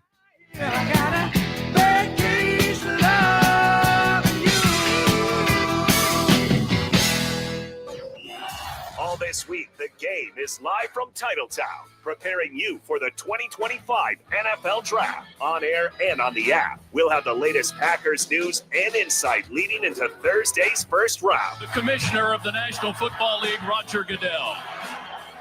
Wow, what a night. Draft coverage on the game is presented by Pep's Draft House Pizza. Take it to the house with Pep's Draft House. Your less than truckload freight deserves full professional attention. Turn to Packer Freight for big-time logistics expertise on even the smallest of freights. Whether shipping a single pallet or multiple skids, Packer Freight uses advanced systems to analyze your costs and transit times across the country so your LTL moves smarter, faster, and more effectively. Bottom line, never pay too much for LTL freight that spends too long in transit. PackerFreight.com. Born of grit, built for freight. Hey guys, Billy Schmidt with our friends at Milwaukee Weight Loss. I'm back on the program at Milwaukee Weight Loss, and it has been fantastic. Their program is super easy to follow and helps you lose weight fast, naturally and safely without taking drugs or having to inject something into your stomach once a week. There's no prepackaged meal program, no bars or shakes, and no exercising even required. Their program helps you reset your metabolism so you can keep the weight off for good, and their coaches are fantastic with ongoing support. The best part is their program costs up to half as much and works up to twice as fast as most other programs that you've either heard of or even tried. Go to MilwaukeeWeightLoss.com today and schedule your free consultation. That's what I did, and it's the best move that I ever made. Many patients lose 20 to 30 pounds in a month or two. That's up to a pound a day. Why wait? Schedule your free consultation today by calling them at 262-433-4008. That's 262-433-4008. Or visit them online at MilwaukeeWeightLoss.com. That's MilwaukeeWeightLoss.com. And when you sign up, make sure you tell them that you heard about it on the game and that Billy Schmidt sent you. Your results may vary. Biz Expo is May 13th at Brookfield Conference Center. Spend the day at the kickoff keynote event on resilient leadership, thriving and enduring in challenging times, and make connections with customers and other business leaders. Learn from the experts at the strategy seminars on topics focused on technology and innovation, business growth, leadership, and manufacturing solutions. Biz Expo is Tuesday, May 13th. Register now to attend. Biz Expo is May 13th. Go to biztimes.com/bizexpo. It's party time at Cousins Subs. For a limited time only, Cousins 2-foot party subs are back. Each party sub is just $39.99, feeds 5 to 8 people, and requires 24-hour notice to order. And now you can complete your party by adding a party chip bag and a dozen chocolate chip cookies for just $4.99. Order today in store, online, or on their app. Drew here. Join me and KB today at 5 to play Pep's Draft House Daily Trivia for your chance to win one of 4 Ultimate Tailgate packages or Pep's Pizza for a year, courtesy of our friends at Pep's Pizza. Drew and KB's Draft House Trivia today at 5. Meet Alan, who was diagnosed with sleep apnea. I was what they call a mouth breather, and I would breathe at night with my mouth open. And for about 8 years, Alan struggled with a CPAP machine. And then I saw the Advent commercial, and I thought, well, what do you got to lose? This machine is miserable. For most people, CPAP machines are miserable, but a simple breathing triangle solution from Advent can be life-changing. And it really was, to me, it was amazing because I don't think I ever breathed that clear. This is Dr. Madan Kandula. After having one of Advent's simple breathing triangle procedures, people are amazed at how freely and clearly they can breathe. I'm happy with the procedure. I'm very glad I did. I wish I would have done it 20 years ago. I could have avoided that machine I had to have laying next to the bed with the hose wrapped around my head. Schedule your appointment at adventknows.com because Advent knows when you breathe well, you live better.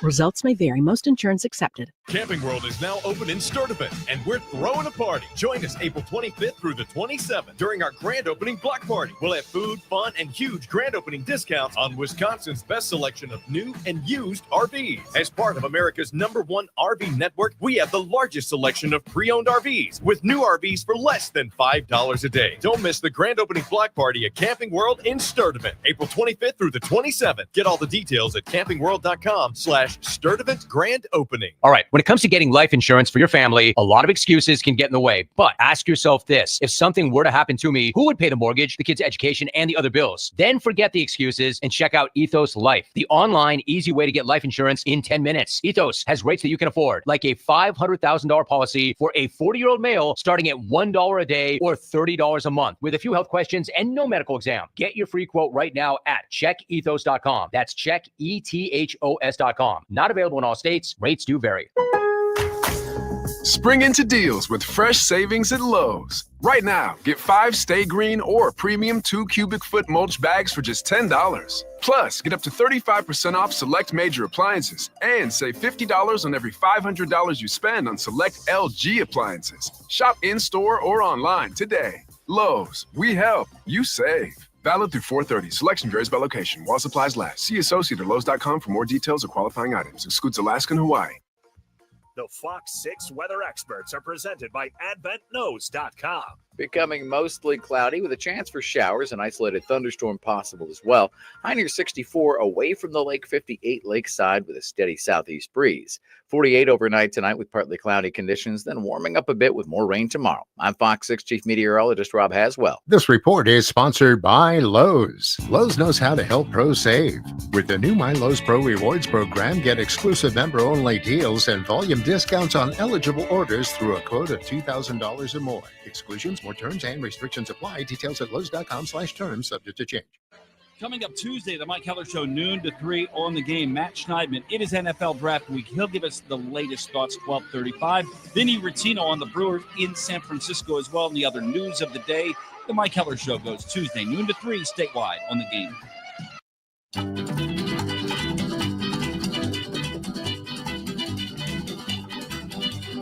Bright light city, gonna set my soul on fire. Got a whole lot of money that's ready to burn. So no BS here on the game with Billy and Sarian. It's Trevor Thomas from the Inside Wisconsin show. filling in for Billy. It is time for, I think it's Billy's favorite segment. Time now for Billy's Parlay of the Day, brought to you by Potawatomi Sportsbook. Bet above the rest. Indeed, it is Billy's Parlay of the Day, and we're taking it over here, Trevor. We're taking it over. Billy has bequeathed it upon me. I'm not sure if he's happy about that. Maybe he is. You know, he's always worried I'm not going to bet hard enough. If we win, he'll be happy. If he's winning, he's happy about it. If we win this at plus 800, I'm going to be happy. Yes, indeed. Yeah. Of course. We've got a good one cooked up, and they're always cooking up great stuff at Potawatomi Sportsbook. They're cooking up your favorite bets on that beautiful betting menu.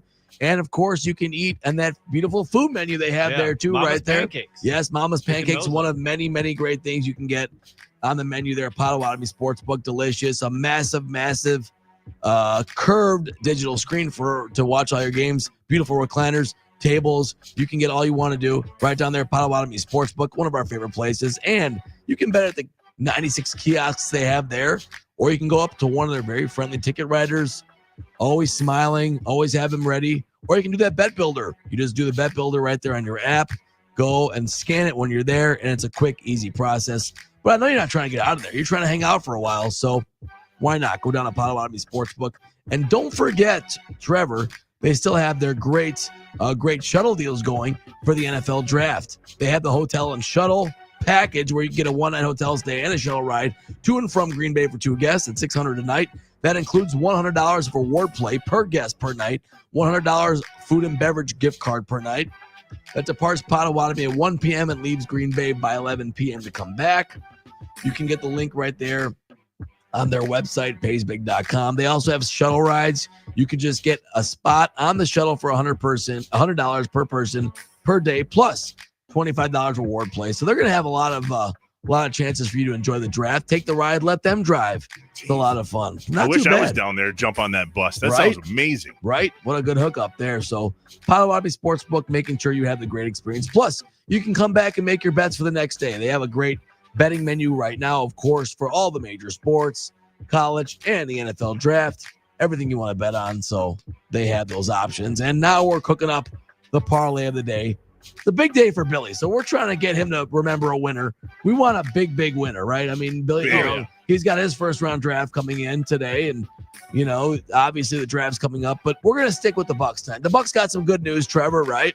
Dame's coming back. Dame's coming back tonight. He's playing. Sham drops that bomb, and, of course, Potawatomi has those props up already for Dame's return. So, same game parlay. We jumped in. Bucks at Pacers, round 1, game 2 tonight. Dame is back, and so we went, the line has moved a little bit during this show. Yeah, it started at Bucks plus 4.5, then it went down to Bucks plus 4. Then for some reason it went up, Bucks plus 5. Now it's back at Bucks plus 4.5. So we said, screw it, give us the money line. Yeah, that money has been coming in. Obviously, we thought the Dame news would affect the line. It did initially. I think some people are betting it back, but we're like, forget that. We've got confidence in our Bucks. Come on now. The vibes are going to get better tonight. And so there you go. We're not even going with the spread. We're not even taking the points. We want Bucks money line plus 155 was that first leg. And of course, Damian's return. So Dame's probably not going to start if I'm just guessing. I'm not really sure. I'm not sure. I think Doc might want to start him. That's a good point. We're really not sure how many minutes he'll play. And that's the one wild card when it comes to Dame props. But I'll say one thing. I know he's motivated. He's fired up. I think he wants to come play ball. I think he's going to get some shots up for sure. So, Trevor, we're taking over 18.5 on the points scored by Dame. I think he can reach that number. And clearly he's got a vendetta. He's got a vendetta. Yep. He's motivated. He wanted Tyrese to know that he's coming back. I think it was Instagram, said he's clocking in. 18.5 doesn't seem like a high number. That is based on the minutes. I think they don't know how many minutes he's going to play. Nobody knows. This is kind of uncharted territory. The 3 points effort from the Bucks in game 1, not so hot. No, and they need some of Dame's 3-point shooting Dame will bring that back over 18.5. And lastly, you heard it earlier, Doc said that the Bucks need to be more aggressive. And I think that starts on defense. And so we're taking under 228.5 for a total. The Bucks D is going to show up tonight. Yeah, which I like. One of the highest over-under numbers right now of any of the playoff games is that one. I think Grizzlies Thunder's at 229, but the line gets depressed on the over-under once playoffs start because it's one of my favorite playoff trends. A lot of these games become more deliberate, more half court. The defense picks up. These games, the under comes in a lot of the time. So you do see that. One of my favorite plays. I think there's a really good chance the under could come in again tonight. So this is a big one. Bucks money line, Lillard over 18.5, under 228.5, plus 800. Oh, baby, if we can win this one at Potawatomi Sportsbook, we can make this a day to remember for Billy Truly. Billy's Parlay of the Day presented by Potawatomi Sportsbook, plus 800. Get on it for the Bucks tonight, game 2. Bucks at Pacers. Dame is back. We are feeling it. Man, good show. That was fun. A lot of great conversation today. We're going to do it again tomorrow. The draft. Great stuff, Trevor. We'll see what happens with this Bucks game tonight. And this, I tell you right now, I am going to be so jacked if this thing hits. Absolutely. Plus We jacked this hits. The vibes will be great. Today. Yeah, why not, right? The vibes will be good. Got to get this ticket in. Somebody run out there and put this ticket in for me. You know I'm what? good for it. I'll pay you back. I'll do it tonight for you, Trevor. Good. Appreciate How about that? I'll do it tonight for you. I'll probably be able to make it down there. So we'll do it. And great day for that. And it's been a great show, Trevor, but it's not done yet. We're talking to Mike Heller next. We cross over with the Mike Heller Show here on The Game.